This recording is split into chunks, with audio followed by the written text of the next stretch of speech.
Nag-vibrate ang phone ni Enrique sa ibabaw ng mesa. Kumunot ang kanyang noo. "Excuse me for a moment?" Saad niya sa mga kamiting bago lumabas ang boardroom. "Paolo, I hope this is important. I'm in the middle of something." "Boss, nahanap ko na siya." "Where?" "Nasa isang probinsya po sa norte, boss. Nasa isang maliit na baryo.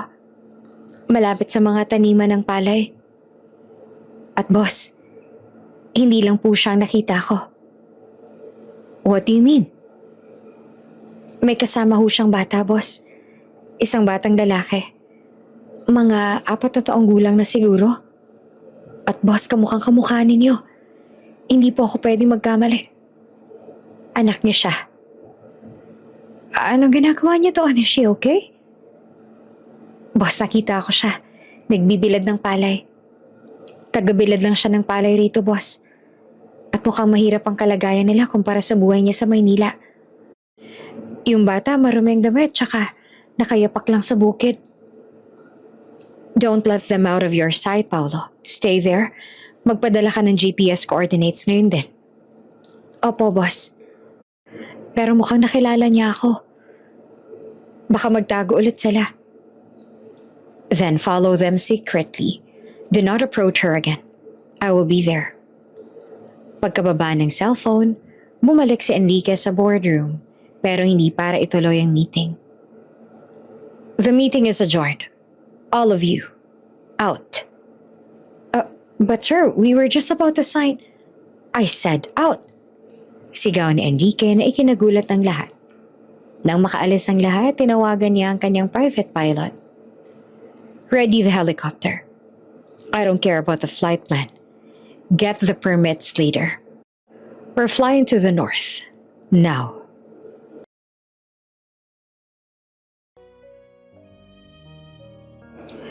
Kagagaling lang ni Enrique sa isang board meeting na tumagal ng 8 oras. Pagod na pagod siya, tsaka kumikirot ang sentido dahil sa mga stock na bumababa. Pagpasok niya sa pintuan, hindi yung bango ng scent diffuser ang sumalubong sa kanya, kundi isang matapang tsaka nanonood na amoy ang pumasok sa kanyang ilong. "Ano ba tong amoy na to?" tanong ni Enrique habang niluluwagan ang kanyang necktie at tsaka dire-diretsyong naglakad papunta sa kusina. Nakita niya si Jessa na masayang nagpiprito sa harap ng stove. Ang asawa niya ay naka-apron tsaka parang hindi napapansin ang usok na kumakalat sa buong open concept na kitchen nila. "Hi love, buti nakauwi ka na agad. Tamang-tama, luto na tong niluluto ko." Nakangiting sabi ni Jessa. Agad na napaatras si Enrique.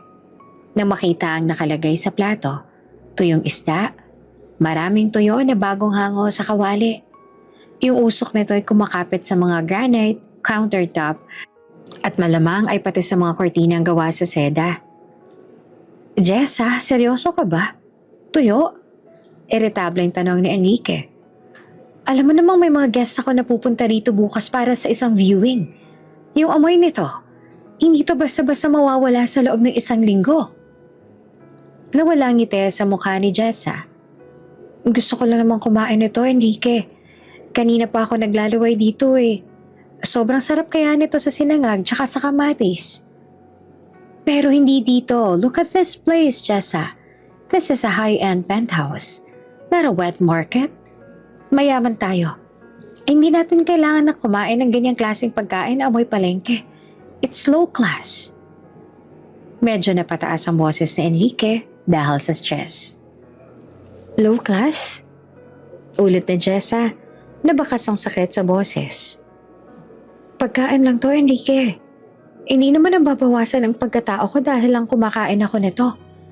Bakit ba kailangan pati yung kakainin ko kailangang pasok sa standards ang pagiging mayaman mo? Dahil asawa kita. Everything you do reflects on me. At yung amoy na to, nakakasulasok. Sana lumabas ka na lang o pumunta sa kung saang karinderya kung yan yung gusto mong kainin. Huwag dito sa kusina ko." Saad ni Enrique habang binubuksan lahat ng bintana kahit malakas ang aircon. "Kusina mo? Tanong ni Jessa habang nanginginig ang mga kamay. Akala ko babahin natin to. Pero mukhang tama ka nga. Teritoryo mo to. Pati yung rules mo. Pasensya na. Nakalimutan ko kasing hindi pala ako bagay sa ganitong karangian. Huwag mo namang baliktarin ang usapan, Jessa. Pagod ako. Ang gusto ko lang naman makauwi sa bahay na maayos. At hindi amoy isda yung paligid. Is that too much to ask? Reklamo ni Enrique. Hindi naman siguro masama kung pagbigyan mo ako kahit ngayon lang. Sobrang sama ng pakiramdam ko buong araw tsaka ito lang ang kaisa-isang naisip ko na kainin na hindi ako nasusuka. Pero sige, kung yan ang tingin mo sa gusto ko, sige lang. Sabi ni Jessa na nagsisimula ng mangilid ang luha. Bakit ba ang sensitibo mo ngayon? Isang ulam lang yan Pinapalaki mo yung gulo. Itapon mo na yan tsaka magpa-deliver na lang tayo ng steak o kahit anong gusto mo. Basta wag lang yung basura na yan. Utos ni Enrique. Hindi na sumagot pa si Jessa. Patubog niyang kinuha ang plato ng tuyo at saka tinapon sa basurahan. Pagkatapos, mabilis siyang naglakad papasok sa kanilang kwarto at saka isinarado ang pinto ng malakas. Naiwan si Enrique sa kusina habang hinihimas ang kanyang ulo. Grabe. Simpleng bagay lang nagalit na agad. Napaka-unreasonable. Bulong niya sa sarili. Kumuha siya ng isang basong tubig tsaka naupo sa sofa. Inisip niya na baka bukas ay maayos din lahat. Baka pagod lang din si Jessa o baka may pinagdadaanan na hindi niya alam. Pero sa isip ni Enrique, tama lang na pinagsabihin niya ang asawa dahil ayaw niyang masana ito na gumawa ng mga bagay na hindi angkop sa katayuan nila sa buhay. Masyado lang siyang nadadala sa emosyon. Sad ni Enrique sa kanyang sarili habang pilit na dinededma ang naiwang amoy sa hangin. Naupo siya sa dilim habang hinihintay na lumamig ang kanyang ulo. Habang sa kabilang kwarto naman, tahimik na nag-e-empake si Jessa ng kaniyang mga gamit. Dahil sa sobrang pagod, nakatulog si Enrique sa sofa. Nagising siya madaling araw na tsaka medyo nawala ng amoy ng tuyo dahil sa lakas ng air purifier niya. Napatingin siya sa pinto ng kwarto nila tsaka napabuntong hininga. Bukas na lang kami mag-uusap. Hayaan ko muna siyang huminahon, sabi ni Enrique. 8:00 na ng umaga. Isang oras matapos ang karaniwan niyang gising. Pero nakahiga pa rin siya habang nakatitig sa kisame. Tumayo siya tsaka pumasok sa banyo para makapaghilamos. Pagtingin niya sa salamin, napansin niyang parang sobrang tahimik ng bahay. Karaniwan ay narinig niya ang mahinang hilik ni Jessa o kaya naman ay yung paggalaw nito sa kama. Pero ngayon, parang wala siyang nararamdamang presensya. Masyado lang siyang emosyonal. Pagdilat niyan mamaya, marirealize niya ang babaw ng dahilan niya para magalit ng ganon. Bulong ni Enrique sa sarili. Inasahan niyang paglabas niya ng kwarto ay makikita niya si Jessa na nagluluto ng normal na almusal. Siguro, pancakes or omelette. Hindi yung ulam na amoy palengke. Gusto niyang humingi ng tawad sa pagtaas ng boses. Pero gusto rin niyang panindigan na tama siya tungkol sa amoy sa loob ng bahay. Pagdating niya sa kusina, malinis lahat. Masyadong malinis. Walang baso sa lababo, walang amoy ng kape, at wala yung ingay ng radyong madalas pinapatugtog ni Jessa tuwing umaga. Jessa? Tawag niya tahimik ang buong palapag. Binuksan niya ang pinto ng kwarto at saka nakita ang maayos ang higaan. Walang Jessa na nakahiga doon. Jessa? Tawag niya pero walang sumasagot. Inisip niya na baka nasa guest room lang to at natutulog dahil sa sama ng loob. Pinuntahan niya ang lahat ng sulok ng penthouse pero wala siyang Jessa na nahanap. Doon na siya nagsimulang kabahan. Nasaan ba yung babaeng yan? Masyado namang matampuhin. Reklamo pa ni Enrique habang kinukuha ang kanyang cellphone para tawagan ang asawa. Pero bago pa niya mapindot ang numero ni Jessa, napansin niya ang isang papel na nasa ibabaw ng side table. Kasama nito yung isang wedding ring ni Jessa. Kung hindi mo matanggap ang amoy ng ulam ko, siguro hindi mo rin matatanggap ang totoong ako. Ayoko na makipagtalo, Enrique. Suko na ako. Basa ni Enrique sa sulat. Hindi siya makapaniwala. Dahil lang sa tuyo. Dahil lang sa amoy ng isda, maglalayas ang asawa niya. Babalik yan. Magpapalamig lang siguro sa mga kaibigan niya. Paninigurado ni Enrique sa sarili. Pumasok siya sa master walk-in closet para kumuha ng isusuot na suit para sa opisina. Doon siya unang kinabahan. Yung bahagi ng closet na dating puno ng mga floral dress, casual jeans, tsaka mga bag ni Jessa ay bakante. Inilang basta kulang. Parang hinalughog to ng bagyo. Pati ang mga sapatos nito sa rack ay wala na rin. Ano ba to? Biro ba to? Sad ni Enrique habang mabilis na binubuksan ng mga drawer. Wala na mga underwear ni Jessa. Wala na mga paborito nitong scarf. Mabilis siyang tumakbo pabalik sa banyo. Yung toothbrush ni Jessa, ang mga skincare products nito na nakakalat dati sa counter, tsaka maging ang hair dryer nito.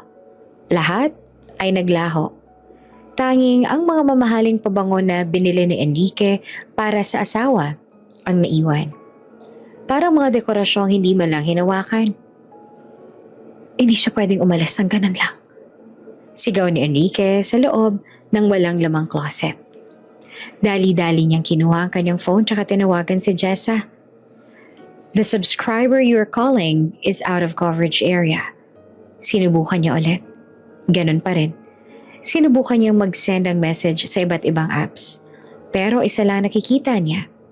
Last seen yesterday at 11:45 p.m. Baka nasa nanay niya. Sabi niya sa sarili habang pilit na pinapakalma ang mabilis na tibok ng puso. Tinawagan niya ang biyanan niyang si Aling Bebot na nasa probinsya. Hello? Ma? Si Enrique po to. Nandyan po ba si Jessa? Nag-away po kasi kami kagabi. Baka lang sakaling dumiretso siya sa inyo. Ha? Enrique, ano pinagsasasabi mo? Wala rito ang anak ko at bakit kayo nag-away? Akala ko ba maayos kayo tiyan? Bakas ang pag-aalala sa boses ng matanda. Wala po. Sige po, baka nasa kaibigan lang. Huwag po kayo mag-alala, tatawag po ako ulit. Mabilis na paalam ni Enrique bago pa siya matanong ng mas malalim. Tinawagan niya lahat ng kaibigan ni Jessa. Si Maria Juana, si Sasha, si Grace, lahat sila ay iisang sagot. Hindi nila alam kung nasaan si Jessa, tsaka nagtataka rin sila kung bakit siya nagtatanong. Hindi ba kayo magkasama? Sabi niya sa group chat kagabi matutulog na siya kasi masama ang pakiramdam niya. Sabi ni Sasha sa kabilang linya. Nag-away kami. Kung sakaling mag-message siya sa inyo, sabihin niya bumalik na siya rito. Masyado siyang nagiging isip bata. Seryosong utos na Enrique. Enrique kasi baka naman sumusobra ka na. Alam mo namang mababaw si Jessa pero kapag napuno yan, abay talagang aalis yan. Paalala ni Sasha. Pero binabaan na siya ni Enrique ng telepono. Lumipas ang buong araw sa opisina na wala sa sarili si Enrique. Sa bawat pagbukas ng pinto ng kaniyang executive suite, umaasa siyang ang secretary niya ay magsasabing, Sir, andito na po si Ma'am Jessa. Pero hanggang gumabi, walang dumating. Umuwi siya sa penthouse sa umaasang nandun ang asawa, na marahil ay nagpapalamig lang sa mall o di kaya kung saan mang spa. Pero wala. Walang pagkain sa mesa. Walang asawang sasalubong sa kanya para kunin yung briefcase niya. Seryoso talaga siya. Sad ni Enrique habang naupo sa sofa kung saan siya natulog kagabi. Binuksan niya ang CCTV ng building sa kanyang laptop. Nakita niya ang footage kagabi. Bandang 12:00 na madaling araw, lumabas si Jessa ng elevator bitbit ang dalawang malalaking maleta. Nakasuot ng jacket tsaka sombrero na parang ayaw makilala. Sumakay sa isang taxi na naghihintay sa labas. Saan ka pupunta, Jessa? Wala kang pera. Wala kang kahit ano kundi ako. Bulong ni Enrique. Sa isip niya, babalik din si Jessa kapag naubos ang laman ng ATM card nito. Alam niyang may limit ang credit card na hawak nito. Tsaka madali niya matatrack kung saan to gagamitin. Pero kinabukasan, chinek niya ang bank account nila. Walang transaction. Ni isang piso walang nabawas. Nag-withdraw lang pala si Jessa ng sapat na cash bago siya umalis. Mga ilang libo lang na hindi sapat para mabuhay sa syudad ng matagal. Magtitiis yan sa hirap. Tapos babalik din yan. Hindi sanay si Jessa sa hirap na yan. Nasanay na siya sa marangyang buhay na binigay ko. Paniniguro na Enrique sa kanyang sarili. Lumipas ang isang linggo, naging dalawa. Ang dalawa ay naging isang buwan. Araw-araw chinecheck ni Enrique ang social media ni Jessa. Walang post, walang story. Parang bigla tong nilamon ng lupa. Kumuha na siya ng private investigator para hanapin ito. Pero kahit yung mga expert ay nahihirapan. Sir, parang sinadya talagang magtago. Nagpalit siya ng SIM card. Hindi niya ginagamit yung bank accounts niya. Tsaka yung taxi na sinakyan niya, iniwan lang siya sa isang bus terminal na maraming destinasyon. Ulat ng investigator sa kanya. I don't care. Magbabayad ako. Kahit na magkano. Hanapin niyo siya. Sigaw ni Enrique sa loob ng kanyang opisina. Hindi pwedeng mawala ang asawa ko ng ganun-ganun lang. Pinatay niya ang tawag sa private investigator niya bago bumaling sa sekretarya niya. I want you to find her. Use every resource we have. Check the airports, the bus terminals, everything. Opo, boss. Gagawin po namin lahat. Sagot naman ni Mark. Gabi-gabi kapag nasa penthouse siya, tinititigan niya ang kusina. Minsan parang naririnig pa niya ang tawa ni Jessa habang nagluluto. Naaalala niya kung paano to kuminang nung mga mata nung huli silang kumain sa labas. Tsaka kung paano to biglang nagbago nung huling gabi nila. Dahil lang ba sa tuyo? Tanong niya sa sarili habang hawak ang isang baso ng whiskey. Hindi niya matanggap na yung isang katulad niya na kayang bumili ng kumpanya. Tsaka magpatakbo ng libo-libong empleyado ay hindi kayang kontrole ng sarili niyang asawa. Para sa kanya, ang pag-alis si Jess ay isang sampal sa kanyang ego. Pero higit pa sa ego, may maliit na bahagi sa puso niya na nagsisimulang makaramdam ng pangungulila. Babalik ka rin, Jessa. Alam kong babalik ka. Sabi ni Enrique sa hangin. Lumipas ang isang linggo pero walang balita. Si Enrique na dating laging focus sa trabaho ay nagsisimula ng mawala sa sarili. Hindi siya makakain ng maayos tsaka laging nakatingin sa pinto. Umaasang biglang papasok si Jessa tsaka magsusorry sa kanya. O kahit siya na yung magsorry basta bumalik lang to. Kasalanan ko ba talaga? Tanong ni Enrique habang tinitingnan ang tinapon niyang tuyo sa basurahan na noon ay nabulok na at kinuha na ng basurero. Naaalala niya ang mukha ni Jessa nung gabing yun. Ang lungkot sa mga mata nito. Ngayon lang niya napagtanto na baka hindi lang yung tuyo ang issue.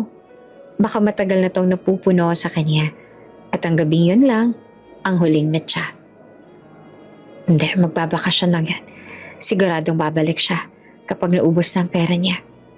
Sabi ni Enrique, pilit pinapakalma ang sarili.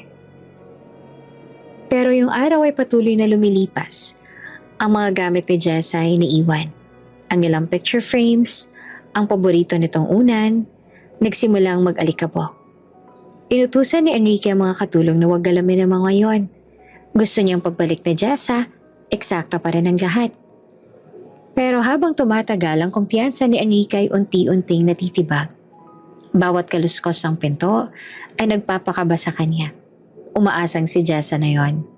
Pero laging hangin lang o ang security guard ang bumubungad sa kanya. Hindi ko alam na ganito pala kahirap ang wala ka. Saad ni Enrique isang gabi habang nakaupo sa sahig ng kusina. Doon mismo sa pwesto kung saan nagluluto si Jessa nung huling gabi. Sa unang pagkakataon sa loob ng maraming taon, naramdaman ni Enrique ang tunay na pagkatalo. Hindi sa negosyo, hindi sa pera, kundi sa pag-ibig. Akala niya sapat na yung yaman para panatilihin ang isang tao sa tabi niya. Ngayon, napagtanto niya na ang yaman ay walang silbi kung ang taong pinagbabahagian mo nito ay kusang lumayo dahil lang sa isang maliit na pagtatalo. Nasaan ka na ba, Jessa? Bumalik ka na. Mabulong na dasal ni Enrique bago siya tuluyang lumunin ng dilim ng gabi tsaka ng sarili niyang pagsisisi. Lumipas ang mga buwan na naging mga taon. 4 na taon na nakalilipas mula ng gabing yon sa kusina. Pero para kay Enrique, parang kahapon lang nangyari lahat. Sa loob ng 4 na taon, mas lalong lumago ang kumpanya niya. Nakapagpatayo siya ng mas marami pang building. Nakabili ng mga kumpanya sa ibang bansa. Tsaka ang kanyang pangalan ay mas lalong naging kilala. Pero sa likod ng lahat, may isang bahagi ng kanyang pagkatao na tuluyan ng naging malamig at saka manhid. Si Enrique ay naging kilala bilang isang malamig at seryoso. Wala siyang pinapalampas sa pagkakamali sa opisina. Isang maling koma lang sa report, asahan mo makakatanggap ka ng sermon na abot hanggang buto. Yung kanyang mga empleyado ay natatakot sa kanya. Tsaka ang kanyang mga business partners ay nirerespeto siya dahil sa kanyang pagiging agresibo sa negosyo. Wala na yung Enrique na minsan ay marunong pang ngumiti ng totoo. Sir, narito po yung quarterly report para sa logistics division. Saad ng kanyang secretary habang maingat na inilalapag ang folder sa kanyang mesa. Hindi naman tumingin si Enrique. Iwan mo na dyan. Tsaka sabihin mo yung maintenance sa tignan yung air conditioning sa floor na to. May naaamoy akong kung ano-ano. Opo, sir. Pero kakacheck lang po yan kanina. Sagot ng secretary. Gawin mo na lang ang sinasabi ko. Malamig na tugon ni Enrique. Ang totoo, wala namang amoy sa opisina. Malinis lahat. Pero si Enrique, sa tuwing sumasapit ang hating gabi, o tuwing nakakaramdam siya ng matinding pagod, parang sinusundo siya ng isang multo ng nakaraan. Kahit nasan siya magpunta, kahit gaano kamahal ang gamit niyang pabango, may mga pagkakataon na parang naaamoy niya ang usok ng tuyo. Tsaka sa bawat pagkakataong yon, kumikirot ang kanyang puso.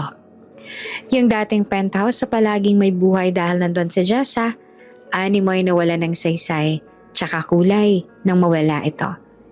Hindi na siya nagpapalit ng dekorasyon. Yung bahagi ng closet ni Jessa ay nananatiling bakante. Kahit ilang beses na siyang sinabihan ng kanyang nanay na baka oras na para mag-move on tsaka humanap ng iba. Enrique anak, 4 na taon na.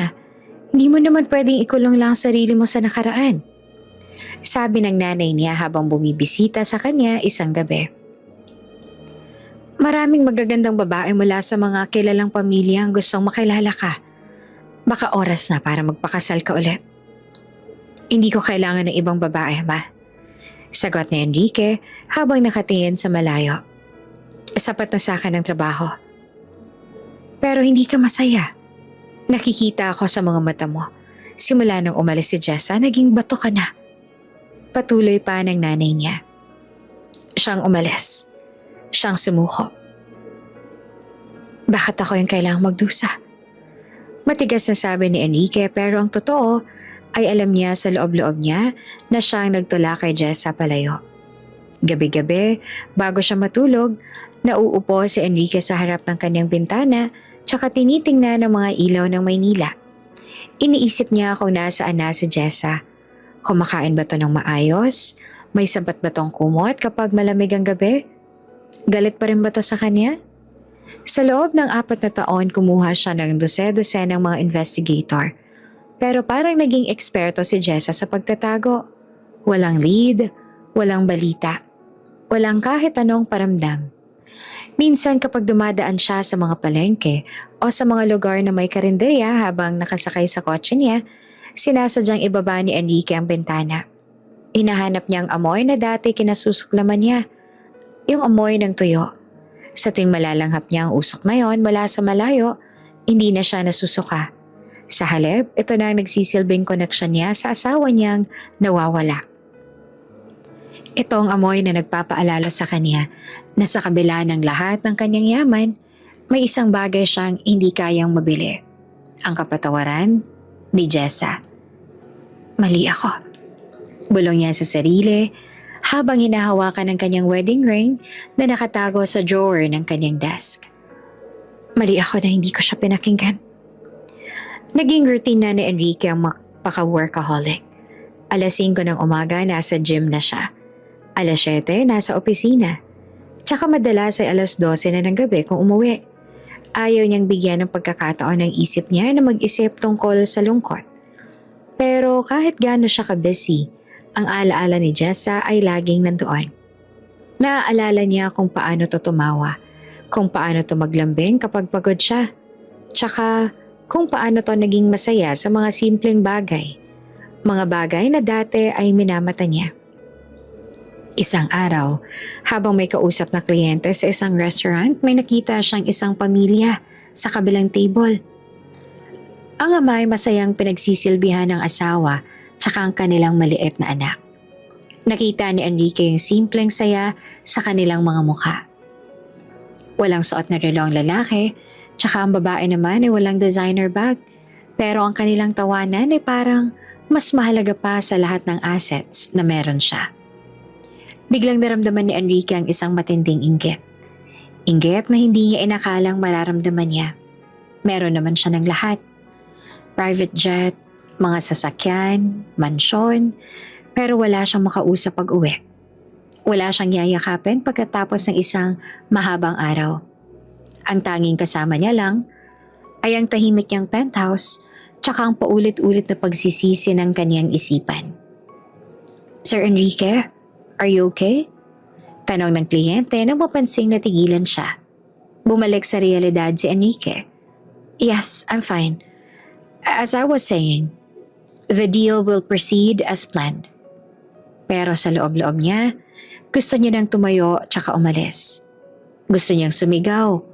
Gusto niyang hanapin si Jess at tsaka sabihin, kahit araw-araw tayong kumain ng tuyo, basta bumalik ka lang. Pero ang kanyang pride, kahit na nabawasan na, ay nandun pa rin. Tsaka yung mas malaking problema, hindi niya alam kung saan siya magsisimula. Lumipas ang mga linggo, tsaka si Enrique unti-unti nang nawala ng pag-asa. Iniisip niya na baka nasa ibang bansa na si Jessa o baka may kasama na tong iba. Yung ideya na si Jessa ay may kayakap na ibang lalaki, nagpapakulo ng kanyang dugo. Pero wala siyang magagawa. Kasalanan niya lahat. Siya ang naging mayabang at malamig. Tsaka ngayon, ang lamig na yon ay bumabalik sa kanya ng 10 beses. Isang gabi, habang nag-iisa sa kanyang opisina, binuksan niya ang folder ng mga lumang investigasyon tungkol kay Jessa. Tinitigan niya ang huling picture nito na kuha sa isang CCTV sa bus terminal. Payat si Jessa noon. At saka mukhang pagod. Bakit hindi niya napansin na may kakaiba sa asawa niya? Bakit naging napaka-insensitive niya? Nasaan ka na ba talaga, Jessa? Saad ni Enrique habang hinahaplos ang monitor ng laptop. 4 na taon na. Maawa ka naman sa akin, oh. Sir, may gusto po kayong makausap na land developer mula sa probinsya? Sabi ng secretary niya kinabukasan. Sabihin mo busy ako. Maikling sagot ni Enrique. Pero sir, sabi po niya, may nakita daw silang interesanting property malapit sa mga palayan sa norte. Baka daw gusto niyong tingnan para sa susunod na resort project ninyo. I'll think about it. Leave the files on the table. Saad ni Enrique. Sa kabilang banda, malayo sa ingay ng syudad, sa isang liblib na baryo sa probinsya, dito nahanap ni Jess ang katahimikan na hindi nabigay sa kanya ng buhay sa syudad. Yung umaga ni Jess ay nagsisimula bago sumikat ang araw. Sa ganitong oras, malamig pa ang simoy ng hangin sa bukid. Nakasuot siya ng kupas na t-shirt, maluwag na pantalon, tsaka isang malapad na anahaw na sombrero. Ang kanyang mga kamay na dati laging maayos ang manicure, tsaka malambot dahil sa mga mamahaling lotion, ngayon ay magaspang na, tsaka may mga kalyo. Pero para kay Jessa, bawat kalyo ay simbolo ng kanyang kalayaan tsaka lakas. Nay, gising na po ako. Isang maliit na boses ang narinig ni Jessa. Mula sa loob ng kanilang maliit na kubo, napangiti si Jessa, tsaka agad na nilapitan ng bata. Ang aga naman ng baby ko. Bakit gising ka na, Minggoy? Si Minggoy ay 4 na taong gulang na. Siya ang buhay tsaka lakas ni Jessa. Sa tuwing titingnan ni Jessa ang anak, parang nakikita niya ang isang maliit na version ni Enrique. Ang mga mata ni Minggoy ay kasing talim tsaka kasing lalim ng mga mata ng tatay niya. Ang hugis ng mukha nito, ang makapal na kilay, tsaka ang paraan ng pangisi. Lahat ay nakuha niya kay Enrique. Nung nalaman ni Jessa na buntis siya, ilang araw siyang umiyak. Natatakot siya na baka mahanap sila ni Enrique tsaka kunin ng bata. O di naman kaya ay hindi tanggapin ni Enrique ang anak nila dahil low class ang pinagmulan nito sa paningin ng asawa niya. Gaya ng tuyo na paborito na ngayon nilang dalawa ng anak niya. Gusto ko pong tumulong sa pagbilad ng palay, Nay, sabi ni Minggoy habang kinukuskos ang kanyang mga mata. Nako, mainit pa mamamaya sa labas, anak. Doon ka lang sa silong ni Aling Dorotea, ha? Maglalaro muna kayo ni Bantay. Malambing na sagot ni Jessa. Pero gusto ko pong sumama sa inyo, Nay. Pagpipilit ng bata. Sige na nga, basta wag kang lalayo sa akin, ha? Hinalikan ni Jessa ang noon ng anak. Bitbit ang isang malaking kaldero ng kanin, tsaka ang paborito nilang ulam. Tuyo na may kamates. Lumabas na ang mag-ina. Ang trabaho ni Jessa ay tagabilad ng palay sa malawak na sementadong bahagi ng kalsada o sa tapat ng bodega. Doon niya ay kakalat ang mga butil ng palay gamit ang isang kahoy na pangkayod. Kailangan tong pantay-pantay para matuyo ng maayos sa ilalim ng matinding sikat ng araw. Ito ay nakakapagod na trabaho. Ang init na tumatagos sa balat, tsaka ang alikabok mula sa palay ay makate. Pero ito ang nagpapakain sa kanila. Nay, bakit po ang sarap ng tuyo? Tanong ni Minggoy habang masayang kumakain sa ilalim ng isang puno ng mangga pagdating ng tanghalian. Natigilan si Dessa. Naalala niya ang gabing yon sa penthouse. Ang gabing naging dahilan ng pag-alis niya. Kasi anak, ang tuyo, pagkain ng mga taong marunong magpahalaga sa simpleng buhay. Masarap to kasi pinagsikapan natin kitain ng pambili nito. Sabi po ni Tatang, yung tuyo daw po paborito rin ng mga hari. Sabi ni Minggoy na may halong pagbibida. Natawa ng mahina si Jessa. Siguro nga, Minggoy. Siguro nga.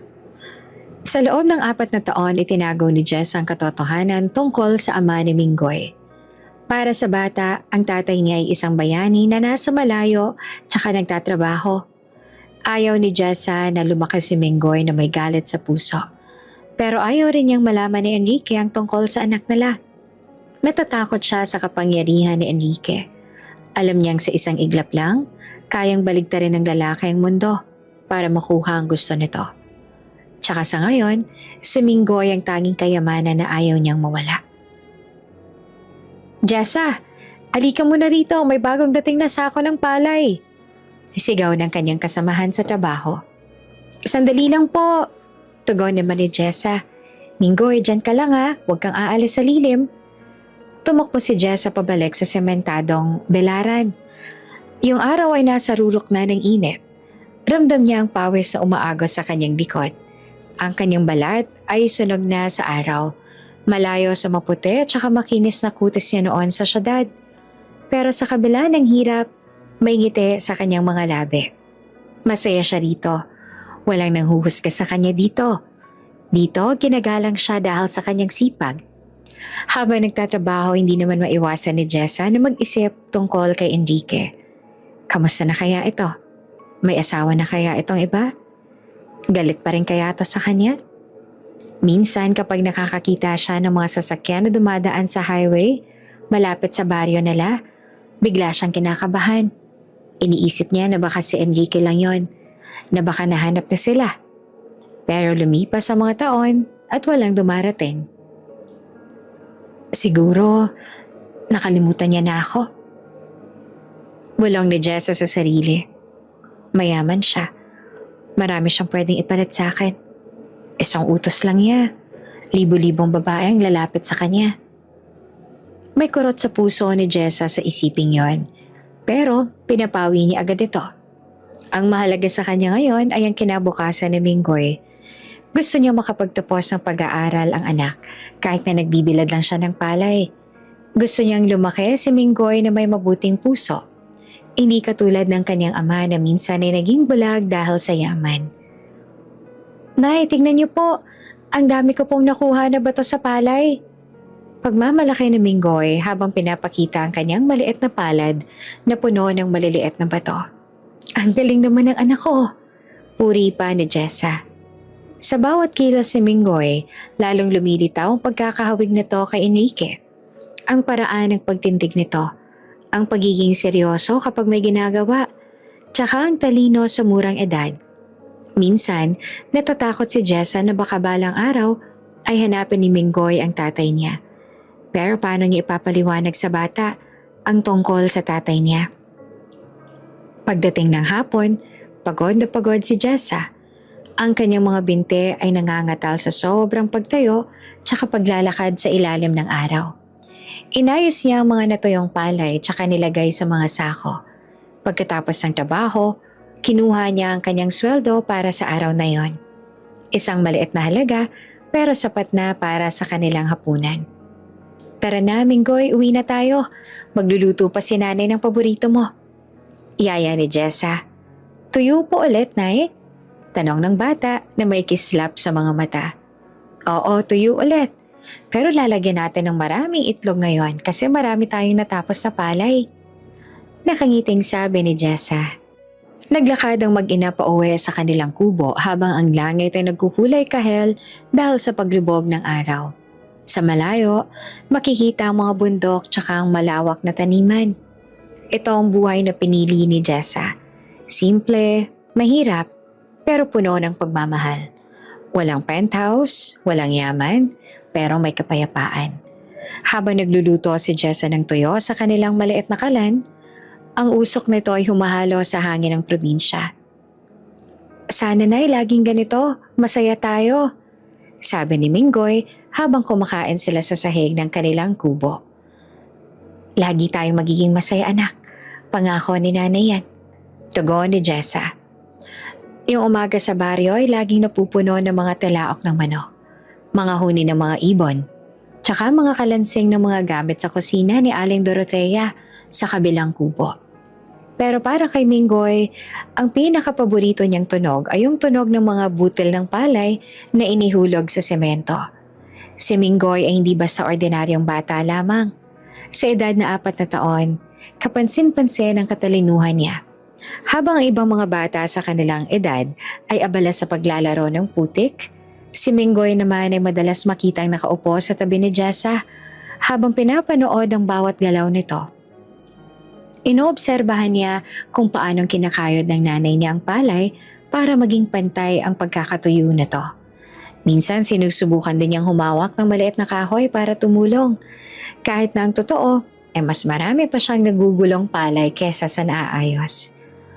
Minggoy, dahan-dahan lang, baka matisad ka dyan. Paalala ni Jessa habang pinupunasan ng pawis sa noo. Nay, tignan niyo, tuwid na yung guhit ng palay ko. Pagmamalaki ng bata. Napatingin si Jessa tsaka napangiti. Totoo nga, kahit maliit pa si Minggoy, may alam na to sa paggawa. Ang pagiging perfectionist nito ay isang bagay na hindi maitatago.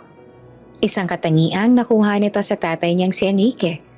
Si Enrique ay kilala sa pagiging perfectionist, tsaka mukhang kahit sa pagbibilad ng palay, lumalabas ang dugong meron talaga si Minggoy. Ang galing naman ng anak ko. Mana ka talaga sa... Hindi na tinuloy ni Jessa ang sasabihin. Napabuntong hininga na lang siya tsaka hinaplos ang buhok ng anak. Mana ka talaga sa kasipagan ng nanay. Nay, bakit po laging mainit dito? Wala po bang lugar na malamig? Tanong ni Minggoy habang nakatingala sa matinding sikat ng araw. Meron naman, anak. Sa malaking building sa syudad, malamig doon. May mga makina silang naglalabas ng hangin na parang yelo. Kwento ni Jessa na pilit na ginagawang parang kwentong pambata ang alaala niya sa penthouse. Bakit hindi po tayo doon nakatira, Nay? Masarap po siguro matulog doon. Inosenteng tanong ni Minggoy. Napatigil naman si Jessa sa pagkayod. Kasi anak, kahit malamig doon, hindi naman masaya yung mga tao. Mas gusto na lang ni Nanay dito. Kahit mainit, kahit tuyo lang ulam natin, payapa naman ang buhay natin. Walang nagagalit sa atin dahil lang sa amoy ng niluluto natin. Hindi naman naintindihan ni Minggoy ang buong ibig sabihin ng nanay niya. Tumango pa rin siya. Para sa kanya, sapat na makasama si Jessa. Ang kaligayahan ni Minggoy ay simple lang. Masaya na siya kapag binibigyan siya ni Jessa ng barya para bumili ng candy sa tindahan. Masaya na siya kapag hinahayaan siyang makipaghabulan sa aso sa gitna ng bukid. Tsaka higit sa lahat, masaya na siya kapag gabi, tsaka magkatabi silang natutulog sa banig habang nagkukwento si Jessa tungkol sa lahat. Isang hapon, habang nagpapahinga ang mag-ina sa silong ng isang malaking puno, nakakita si Minggoy ng isang lumang magazine na naiwan ng isang turista sa kalapit na resort. Binuksan niya to tsaka tumambad sa kanya ang mga larawan ng magagandang sasakyan tsaka malalaking bahay. Nay, tingnan niyo to. Ang ganda ng kotse. Turo ni Minggoy sa isang itim na sports car. Nagulat naman si Jessa na makita ang magazine. Lalo siyang kinabahan nang mapansin kung sino ang nasa cover ng business section. Sa loob nito, si Enrique, nakasuot ito ng suit tsaka nakaupo sa leather chair sa opisina. Agad na kinuha ni Jessa ang magazine mula kay Minggoy. Huwag mo nang basahin yan, anak. Marumi na yan. Pero Nay, sino po yung mama doon sa picture? Bakit po pareho kaming may nunal sa gilid ng mata? Tanong ni Minggoy. Nanlamig ang buong katawan ni Jessa. Iniyan pa rin siya ng maliit na detalye na yon. Isang maliit na nunal sa gilid ng kaliwang mata. Trademark ni Enrique, na naman na rin pala ng anak niya. Marami namang taong may nunal, anak. Nagkataon lang yon. Pilit na biro ni Jessa habang tinatago ang magazine sa ilalim ng sako ng palay. Tara na, kailangan na nating tapusin tong bilaran para makauwi na tayo. Kahit na busy sa pagtatrabaho, hindi na nawawala sa isip ni Jessa ang mga mata ni Minggoy. Sa bawat araw na lumilipas, lalong nagiging kamukha ng ama nito. Ang bata. Ang katalinuhan ni Minggoy ay nakabilib din. Minsan nakikita ni Jessa ang anak na nagdo-drawing sa lupa gamit ang stick. Gumagawa to ng mga blueprint ng mga bahay, tulay, tsaka mga building. Ano yan, Minggoy? Tanong ni Jessa isang beses. Gagawa po ako ng malaking bahay para sa atin, Nay. Para hindi na tayo nagbibilad ng palay sa initan. May bubong na malaki. Para hindi na kayo mapagod. Paliwanag pa ng bata. Napaiyak si Jessa sa narinig. Sa kabila ng murang edad, ramdam na ni Minggoy ang hirap ng nanay niya. Alam na bata na ang pagbibilad ng palay ay hindi biro. Nakikita niya ang mga sugat sa paa ni Jessa, tsaka ang pangangatog ng mga kamay nito pagkatapos ng buong araw na trabaho. Salamat anak. Ang bait talaga ng baby ko. Sabi ni Jessa habang yakap ang anak. Isang araw habang si Minggoy ay abalang nagbibilang ng mga sako ng palay sa bodega, isang itim namang sasakyan na huminto mula sa malayo. Mula sa loob nito, isang lalaking may hawak na kamera ang kumuha ng litrato ng paligid. Si Paolo, isang pinagkakatiwalaang tauhan ni Enrique. Hindi siya bodyguard o driver. Siya ay isang property scout. Ang trabaho niya ay maghanap ng mga lupang may potensyal na gawing resort o industrial park. Noong araw na yon, napadpad siya sa liblib na bahaging to ng probinsya dahil sa utos ni Enrique na maghanap ng tahimik tsaka isolated na property. Bitbit ang kanyang kamera tsaka mga papeles, nilakad niya ang paligid ng mga palayan nang mapansin niya ang isang bilaran ng palay. Magandang tanghali po, sabi ni Paolo sa isang lalaki nagbabantay sa bodega. Magandang tanghali din naman, May kailangan ka ba, iho? Tanong ng matandang lalaki na kilala bilang si Tatang Ibyong. Naghahanap lang po ako ng information tungkol sa lupang to. Sino po bang may-ari nito? Tanong ni Paulo habang kumukuha ng ilang shot sa paligid para sa kanyang report. Kay Don Nestor ito. Pero kung gusto mo ng detalye, kailangan mong pumunta sa bayan. Sagot ni Tatang Ibyong habang nakaturo sa malayo. Habang nag-uusap ang dalawa, lumabas si Jessa mula sa bodega. Bitbit ang isang tumpok na mga sako. Dahil sa dumi ng palay tsaka sa kanyang suot na malaking anahaw, hindi agad siya napansin ni Paulo. Minggoy, halika muna rito, uminom ka na ng tubig, sobrang init na. Tawag ni Jessa. Yung bata na nakasuot lang ng sando tsaka short ay mabilis na tumakbo patungo sa nanay niya. Sa pagtakbo ni Minggoy, muntik na siyang mabangga kay Paulo. Agad naman na napatigil ang bata tsaka tumingala sa lalaki. Ay sorry po, saad ni Minggoy sa maliit na boses. Natigilan si Paulo.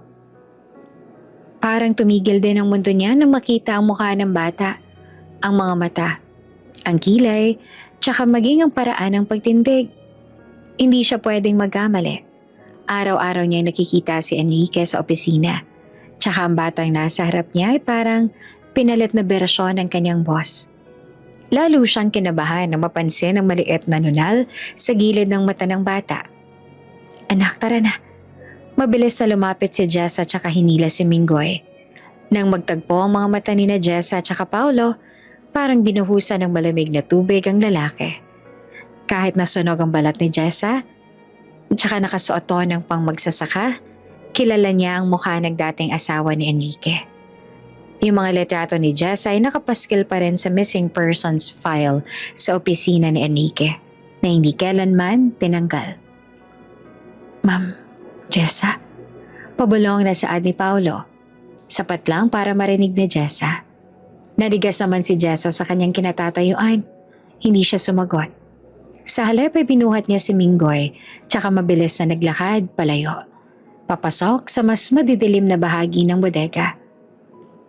Sandali po, ma'am. Tawag ni Paulo pero hindi na siya nilingon ni Jessa. Agad namang kinabahan si Paulo. Alam niyang ito ang balitang 4 na taon ang hinihintay ni Enrique. Mabilis siyang bumalik sa kanyang sasakyan.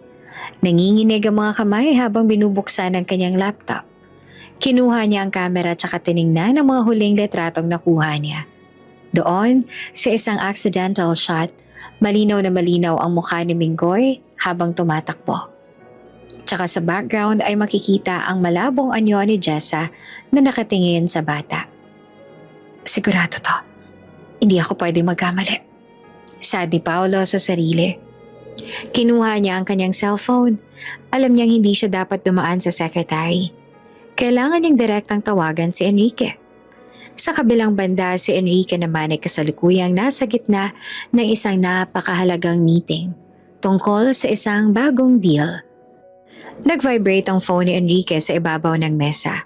Kumunot ang kanyang noo. Excuse me for a moment. Saad niya sa mga kamiting bago lumabas ang boardroom. Paulo, I hope this is important. I'm in the middle of something. Malamig na bungad ni Enrique. Boss, nahanap ko na siya. Diretsong sabi ni Paulo. Natahimik naman ang kabilang linya. Ramdam ni Paulo ang bigat ng katahimikan ni Enrique. Pagkatapos ng ilang segundo, narinig niya ang malalim na paghinga ng kanyang boss. Where? Maikli pero mariing tanong ni Enrique. Nasa isang probinsya po sa norte, boss. Sa isang maliit na baryo. Malapit sa mga taniman ng palay. At boss, hindi lang siya nakita ko. Bitin na sabi ni Paulo. What do you mean? Tanong ni Enrique na bakas na ang tensyon sa boses. May kasama siyang bata, boss. Isang batang lalaki. Mga 4 na taong gulang na siguro, boss. At kamukhang kamukha ninyo. Hindi po ako pwedeng magkamali. Anak niya siya. Paliwanag ni Paulo. Halos mabitawan naman ni Enrique ang kanyang cellphone. Yung 4 na taon na pangungulila. Yung 4 na taon na galit. Tsaka ang 4 na taon na pag-iisa ay biglang naghalo-halo sa isip niya. Anak? May anak siya? Ibig sabihin, nung araw na umalis si Jessa, buntis na ito? Anong ginagawa niya doon? Is she okay? Tanong ni Enrique na ang kanyang boses ay nanginginig sa halo-halong emosyon. Boss, nakita ko siya. Nagbibilad ng palay. Tagabilad lang siya rito, boss. Ang hirap ng kaligayan niya kumpara sa buhay niya sa Maynila. Yung bata, maruming damit tsaka nakayapak lang sa bukid. Ulat ni Paolo. Don't let them out of your sight, Paolo. Stay there. Magpadala ka ng GPS coordinates ngayon din. Utos ni Enrique. Opo, boss. Pero mukhang nakilala niya ako. Baka magtago ulit siya. Babala ni Paolo. Then follow them secretly. Do not approach her again. I will be there. Saad ni Enrique. Pagkababa ng cellphone, bumalik si Enrique sa boardroom. Pero hindi para ituloy ang meeting. The meeting is adjourned. All of you, out. Maikli niyang sabi. But sir, we were just about to sign. I said out. Sigaw ni Enrique na ikinagulat ng lahat. Nang makaalis lahat, tinawagan niya ang kanyang private pilot. Ready the helicopter. I don't care about the flight plan. Get the permits later. We're flying to the north now. Habang naglalakad si Enrique patungo sa helipad sa rooftop ng kanyang building, ang isip niya ay punong-puno ng mga katanungan. Bakit hindi sinabi ni Jessa? Bakit mas pinili niyang maghirap sa probinsya kesa bumalik sa kanya? Galit na galit ba talaga to sa kanya dahil lang sa tuyo? 4 na taon, Jessa. 4 na taon mong pinagkait sa akin ng anak ko. Bulong ni Enrique habang sumasakay sa helicopter. Ilang minutong biyahe lang ang tinagal, nakita na ni Enrique ang malawak na lupain na tinutukoy ni Paolo sa tawag kanina. Sir, malapit na po tayo sa coordinates na binigay ni Paolo. Saad ng piloto sa pamamagitan ng headset. Bumaba ka sa pinakamalapit na bakanteng lote. I don't care kung mapinsala ang pananim. Bayaran na lang natin lahat. Utos ni Enrique. Ang kanyang mga mata ay nananatiling nakatitig sa GPS monitor. Sa loob ni Enrique, parang sasabog ang kanyang isipan. 4 na taon, 1,000, 400, tsaka 60 araw siyang nag-isa sa penthouse niya, habang iniisip kung nasaan si Jessa. Anak ko. May anak ako. Bulong niya sa sarili. Naaalala niya pa lahat ng gabi na pinalipas niya sa trabaho para lang makalimot. Naaalala niya lahat ng mga investigador na sinermonan niya dahil sa kawalan ng resulta.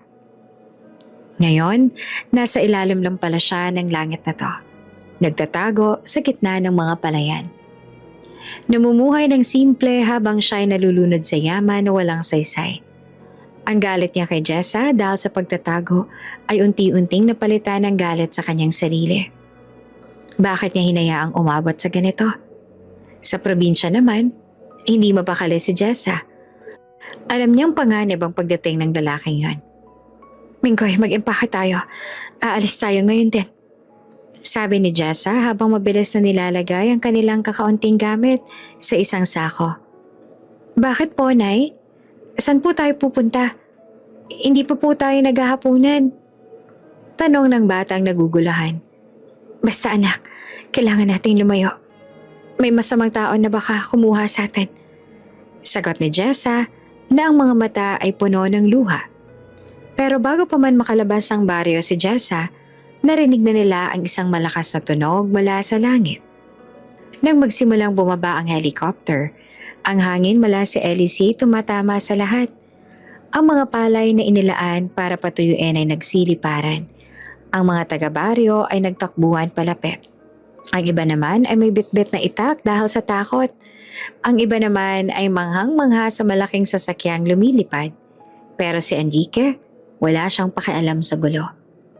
Narinig ni Jess ang tunog na yon, kaya naman wala siyang nagawa kundi ang mapaupo na lamang sa sahig ng kanilang kubo habang yakap-yakap sa Minggoy.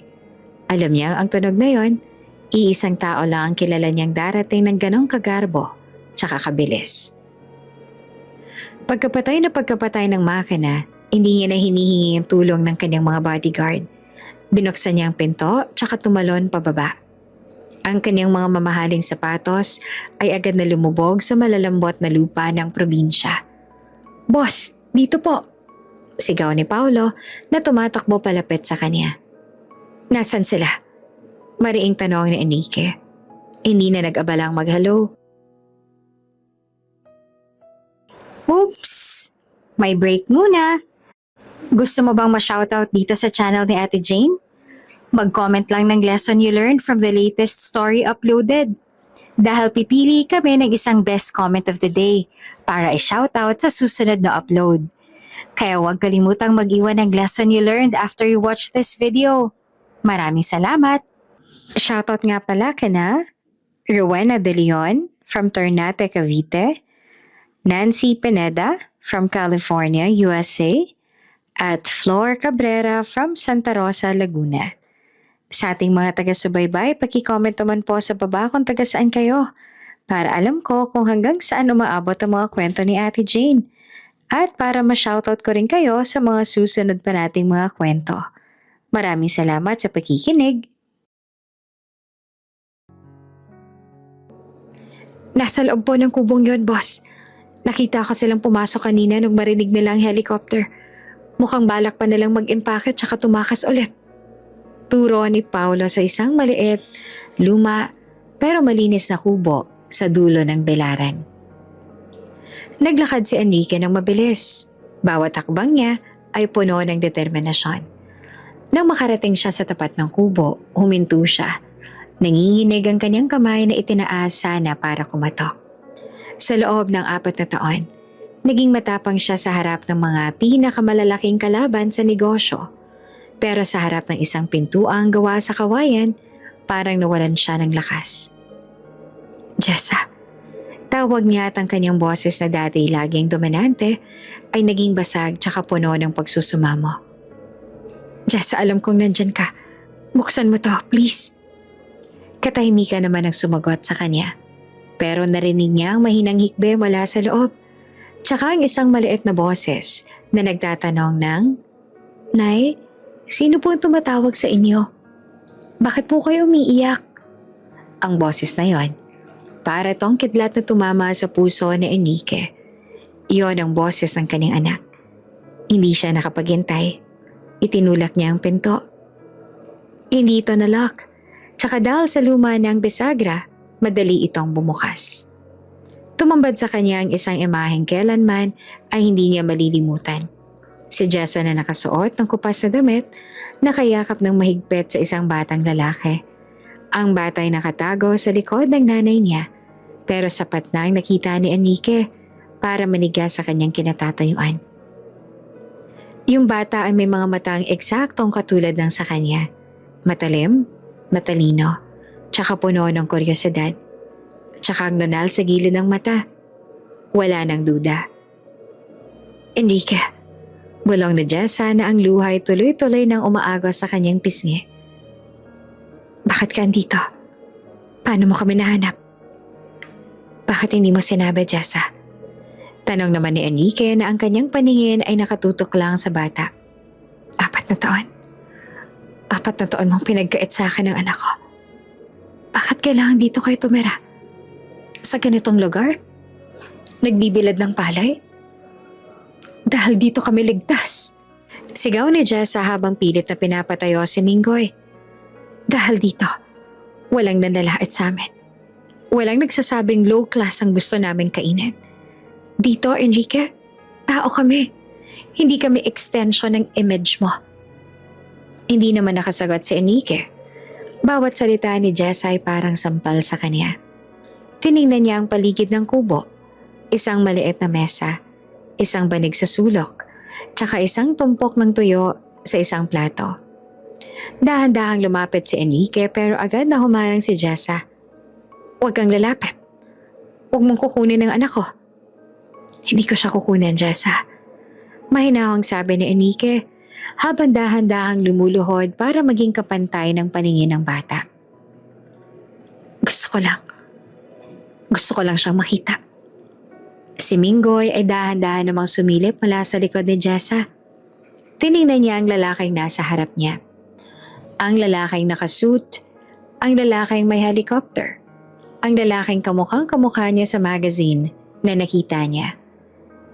"Kayo po ba si tatay?" Tanong ni Minggoy sa isang inosenteng tono. Parang huminto ang oras para kay Enrique. Hindi siya nakapagsalita agad. "Oo, anak."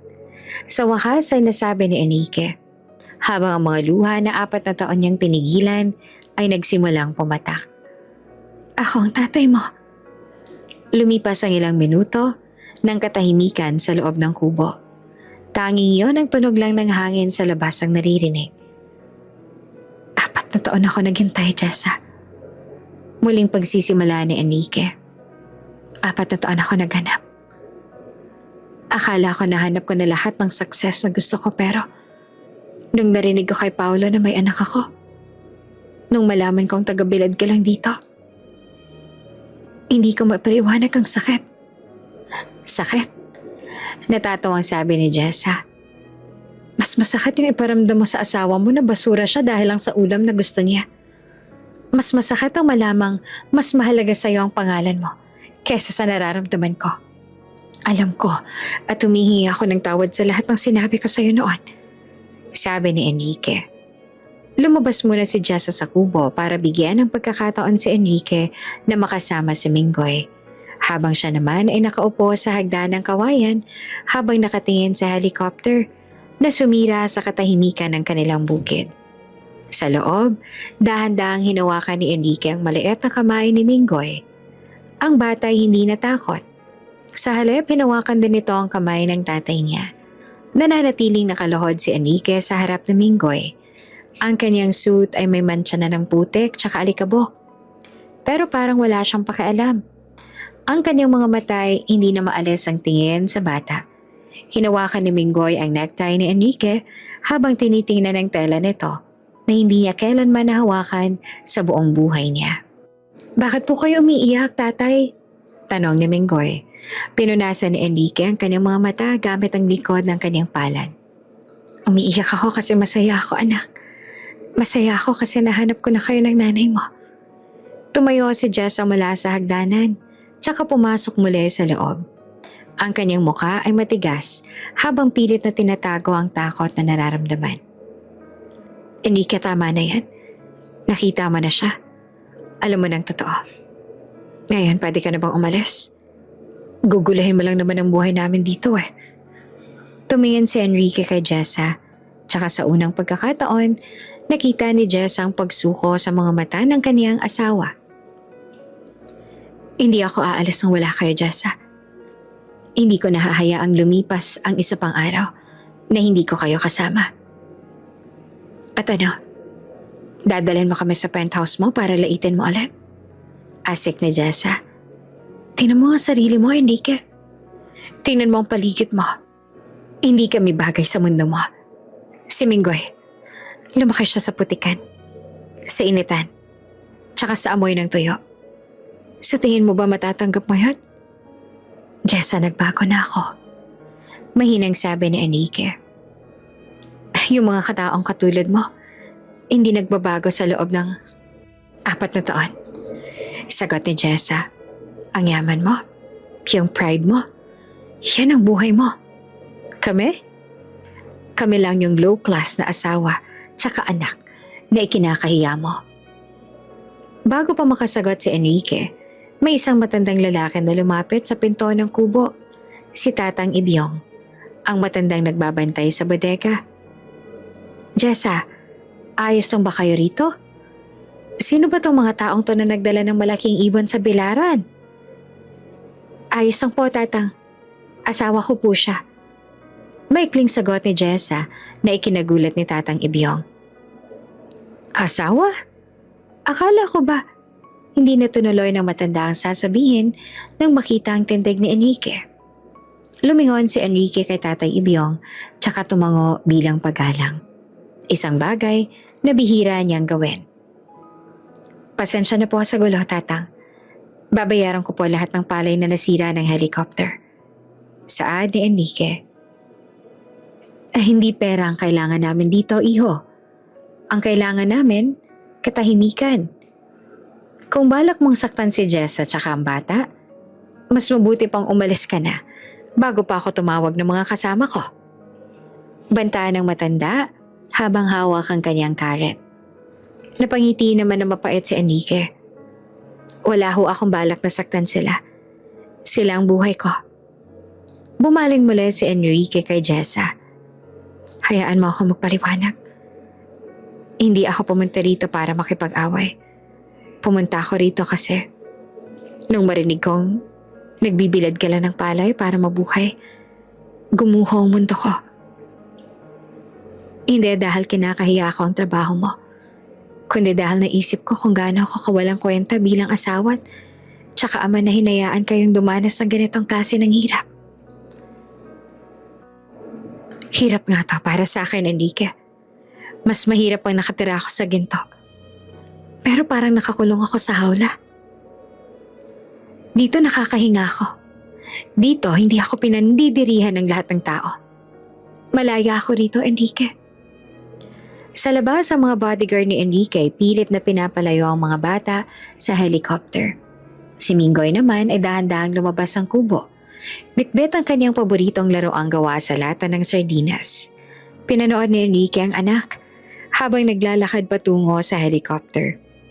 Nakita niyang pagkakaiba ng kanyang mundo sa mundo ni Mingoy.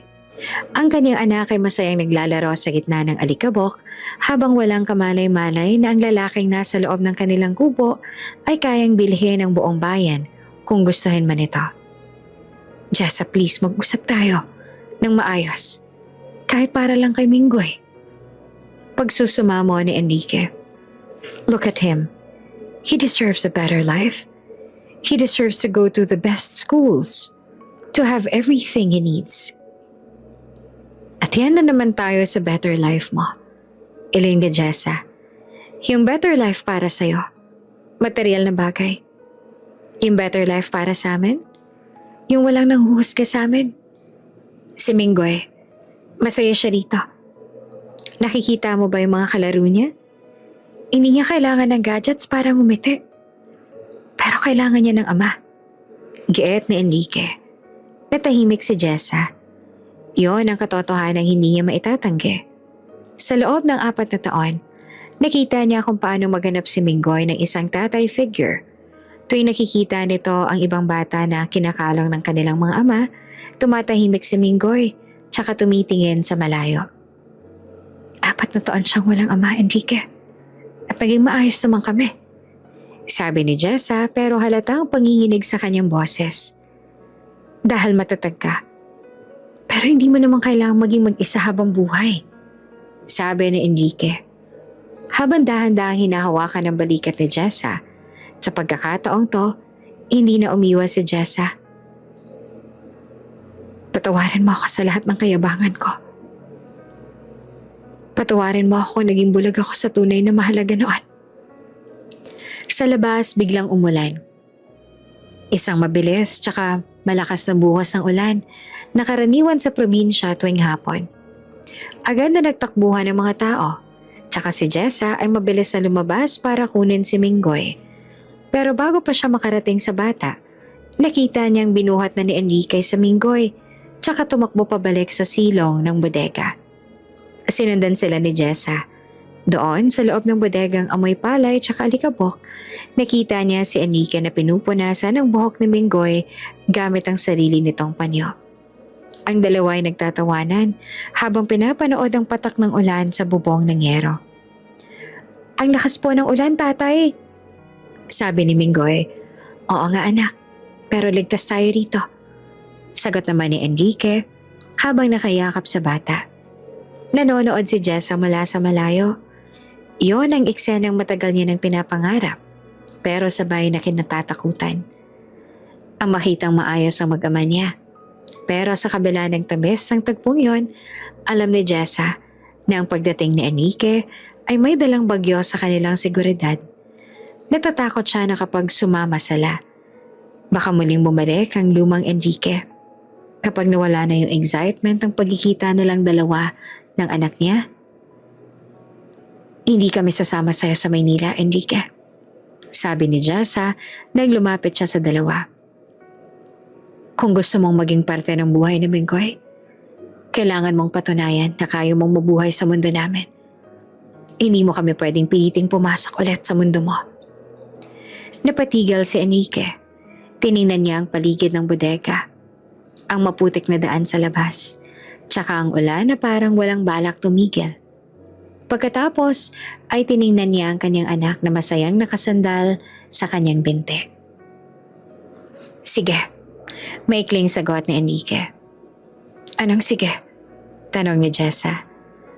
Mananatili ako rito. Kung yan ang kailangan para mapatunayan kong seryoso ako, gagawin ko. Saan ni Enrique? Nagkatingin na ng mga bodyguard ni Enrique na nasa labas. Hindi sila makapaniwala na ang kanilang boss ay magdedesisyong manatili sa isang baryo na walang maayos sa kuryente. Seryoso ka ba, Enrique? Hindi ka tatagal dito ng isang gabi. Tawa ni Jessat, isang tawang puno ng pangungutya. Subukan natin. Hamon pa ni Enrique. Tatay, marunong po ba kayo magbilad ng palay? Tanong ni Minggoy habang hinihila ang kamay ni Enrique. Napatingin si Enrique kay Jessa na may halong ngiti. Hindi pa anak, pero mukhang may magaling na teacher na magtuturo sa akin. Napaiwas ang tingin si Jessa habang pilit na tinatago ang kaunting ngising gustong kumuwala sa kanyang mga labi. Alam niyang mahaba pang lalakbayin nila. Pero sa unang pagkakataon sa loob ng 4 na taon, naramdaman niyang hindi na siya mag-isang papasan sa bigat ng buhay. Nakaupo si Enrique sa isang tumpok ng mga bakanteng sako, habang si Minggoy naman ay abalang pinapakita sa kanya ang kanyang koleksyon ng mga makukulay na bato tsaka ang laruang gawa sa lata. Para kay Enrique, bawat salitang lumalabas sa bibig ng bata ay parang musika. Kahit na ang pinag-uusapan nila ay tungkol lang sa kung paanong manghuli ng tutube sa bukid. Tatay, tignan niyo po ito. Ito po si Jet. Mabilis po itong tumakbo sa putikan. Saad ni Minggoy habang pinapakita ang latang sasakyan. Hinawakan naman ni Enrique ang laruan. Marumi to tsaka may mga kalawang sa gilid. Malayo sa mga gadgets na balak sana niyang ibigay sa anak. Pero nang makita niya ang kislap sa mga mata ni Minggoy, naramdaman niya ang isang klase ng pride na hindi niya naramdaman nung makuha niya ang mga award niya. Ang galing naman anak, ikaw bang gumawa nito? Tanong ni Enrique. Pilit na ginagawang natural ang boses kahit parang may nakabara sa kanyang lalamunan. Opo, tinulungan po ako ni Tatang Ibyong. Sabi niya kahit wala daw po kaming totoong kotse, pwede daw po ako magkaroon ng sarili kong race car. Sagot ng bata. Napatingin naman si Enrique kay Jessa na nakatayo malapit sa pintuan ng bodega habang nakasandal sa posting kawayan tsaka nakatingin sa malayo. Dahan-dahang tumayo si Enrique tsaka lumapit kay Jessa. Si Minggoy naman ay nagpatuloy sa paglalaro sa gilid na animong gumagawa ng sariling ingay ng makina. He's incredible, Jessa. Napakatalino niya. Tsaka napakabuting bata. Mahinang saad ni Enrique. Pinalaki ko siya sa katotohanan, Enrique, na ang buhay, hindi tungkol sa kung anong meron ka, kundi sa kung sino ang kasama mo. Sagot naman ni Jessa nang hindi tumitingin sa kanya. 4 na taon ko siyang tinago kasi ayoko siyang lumaking katulad mo. Isang taong ang tingin sa mundo ay puro kompetisyon. At ang tingin sa mga tao, investment. Jessa, alam kong nagkamali ako. Pero nung makita ako siya kanina, nung maramdaman kong maliit na kamay niya sa kamay ko, naiintindihan ko na kung bakit ka umalis. I was toxic. I was blinded by the money. Pag-amin ni Enrique. Humarap sa kanya si Jessa na ang mga mata ay animong nagagalit. Madaling sabihin yan ngayon kasi nandito ka sa gitna ng emosyon mo. Pero paano kapag bumalik tayo sa syudad? Paano kapag nakita mo yung mga ka-business partner mo? Ipapahiya mo ba kami dahil lang hindi kami marunong gumamit ng tamang kutsara at tenedor sa harap ng mga bisita mo? O dahil mas gusto ni Minggoy na maglaro sa lupa kesa sa iPad? Hindi mangyayari yon. Mariing sabi ni Enrique. Dahil hindi na ako babalik doon hanggat hindi ko kasama ang pamilya ko. Tsaka kung yung pamilya ko mas gustong manatili rito, mananatili rin ako rito. Huwag kang magpatawa, Enrique. Tingnan mo yung suit mo. Pambili na yan ng 1 ektaryang palayan. Sa tingin mo ba kaya mong matulog sa banig na may lamok? Sa tingin mo ba kaya mong maligo sa poso na malamig ang tubig? Hamon ni Jessa. Napatingin si Enrique sa kanyang suot. Tama si Jessa. Masyado siyang out of place sa paligid. Pero imbes na mainsulto, may naisip siyang paraan. Tinawag niya ang kanyang assistant na si Paolo na nakatayo sa labas ng bodega. Paolo, kunin mo yung mga gamit ko sa helicopter. Tsaka tawagan mo ang opisina. Sabihin mo I'm taking an indefinite leave of absence. I-cancel mo lahat ng meetings ko sa loob ng 1 buwan. Utos ni Enrique. Pero boss, yung signing ng contract sa Cebu bukas. I don't care about Cebu. I don't care about the contracts. Gawin mo ang sinasabi ko. Sigaw ni Enrique na sapat na para mapatigil si Minggoy sa paglalaro. Agad na lumapit si Enrique sa anak tsaka hinaplos ang ulo nito. Sorry anak, nag-uusap lang kami ni nanay. Bumalik ang tingin ni Enrique kay Jessa. Narinig mo yan? Mananatili ako rito. Susubukan ko ang buhay ninyo. Tsaka kapag napatunayan ko sa'yo na kaya kong tiisin ang init, ang lamok, tsaka ang amoy ng tuyo, sana bigyan mo ako ng pagkakataon na iuwi kayo. Hindi man sa penthouse ko, kundi sa isang bahay na tayong gagawa ng rules. Hindi na nakapagsalita si Jessa. Hindi niya inakala ang magagawa ni Enrique na iwan ang kumpanya niya para lang sa kanila. Sa loob ng 4 na taon, ang imahe ni Enrique sa isip niya ay isang lalaking hindi bibitaw sa kapangyarihan. Pero ang lalaking nasa harap niya ngayon ay parang handang hubarin ang lahat ng meron siya. Sige, hamon ni Jessa. Kung gusto mong manatili, manatili ka. Pero wala kang matatanggap na special treatment dito. Matutulog ka sa sahig. Gigising ka ng 4:00 na madaling araw para tumulong sa belaran. At higit sa lahat, kakain ka ng kung ano mang kinakain namin. Deal. Mabilis sa sagot ni Enrique. Nang tumigil ang ulan, lumabas na sila ng bodega. Ang hangin ay sariwa, tsaka amoy basang lupa. Si Minggoy ay masayang tumakbo patungo sa kanilang maliit na kubo, habang si Enrique naman ay sumunod sa likod.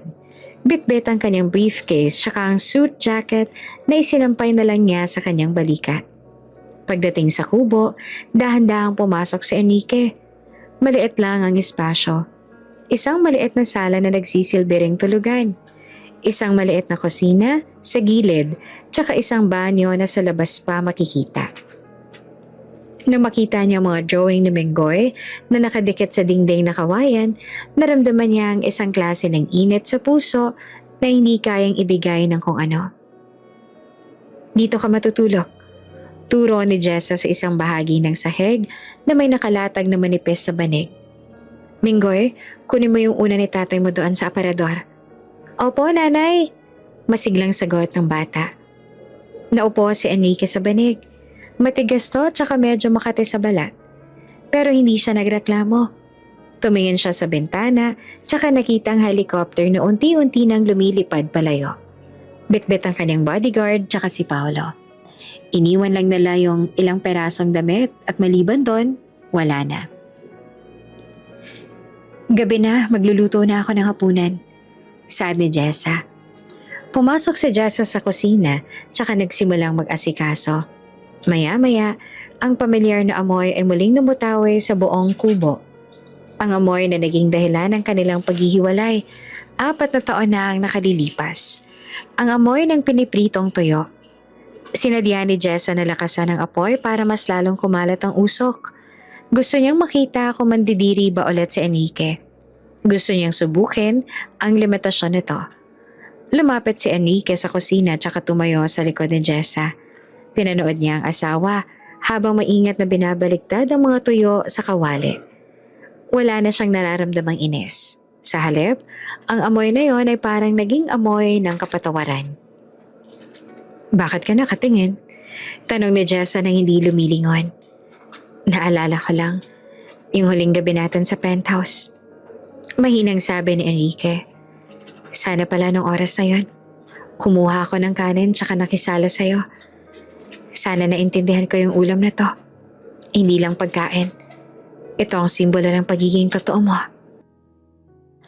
Napatigil si Jessa sa pagluluto. Bagyang nanginig ang kanyang balikat, pero pinigilan niya ang sarili na humarap. Iniligay niya ang mga tuyo sa isang plato, tsaka inhanda ang kamatis tsaka mainit na kanin. Kain na tayo, tawag ni Jessa kay Minggoy. Naupo silang tatlo sa sahig. Paikot sa isang maliit na mesang gawa sa kahoy. Walang wine, walang fine dining etiquette. Gamit ang kanilang mga kamay, nagsimulang kumain si Minggoy tsaka Jessa. Tumingin sila kay Enrique na hinihintay ang magiging reaksyon nito. Kumuha si Enrique ng isang peraso ng tuyo, inalis ang tinik gaya ng pag-alis niya sa mga komplikadong problema sa negosyo.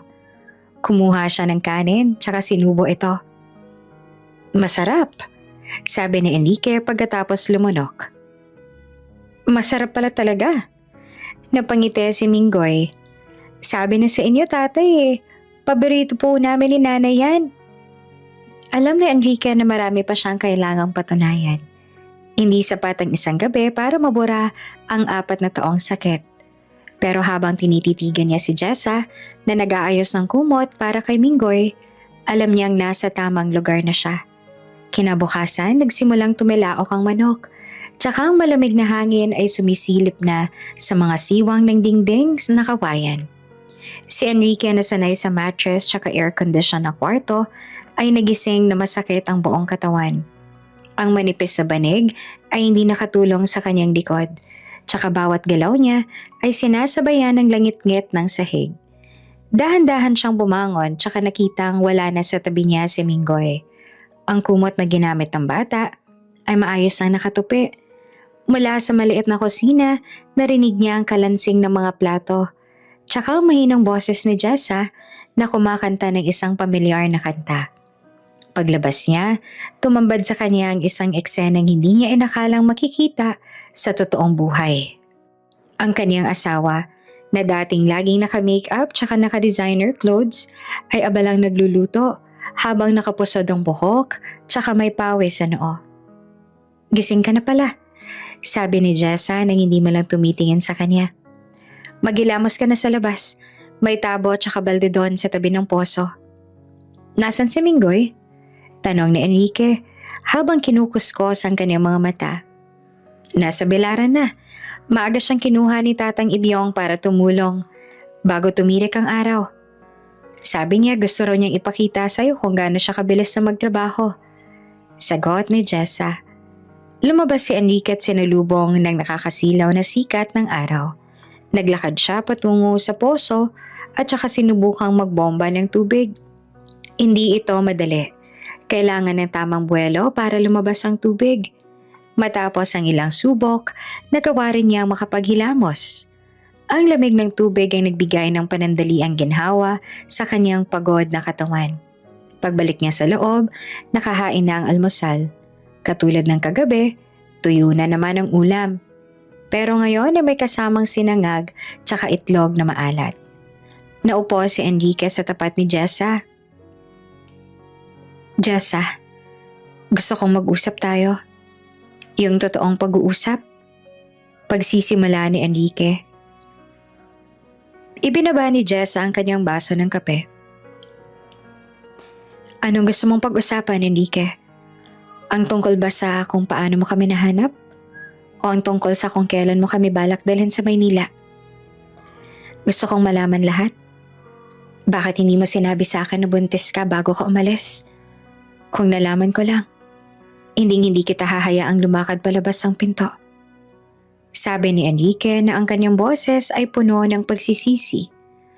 Natawa ng mahina si Jessa, isang tawang walang halong saya. At ano, mananatili ako doon dahil lang sa bata? Enrique, nung gabing nag-away tayo tungkol sa tuyo, Hindi lang yung ulam ang problema. Ang problema, yung unti-unting pagkawala ng pagkatao ko sa loob ng bahay mo. Nung gabi yun, naglilihi ako nun. Sobrang sama ng pakiramdam ko tsaka ang tanging nagpapasaya lang sa akin ay yung amoy ng pagkain kinalakihan ko.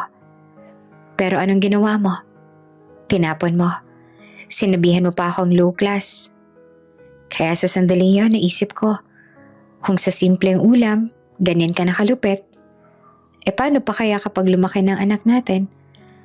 Paano kung maging katulad mo rin siya na parang walang puwang para sa mga simpleng bagay?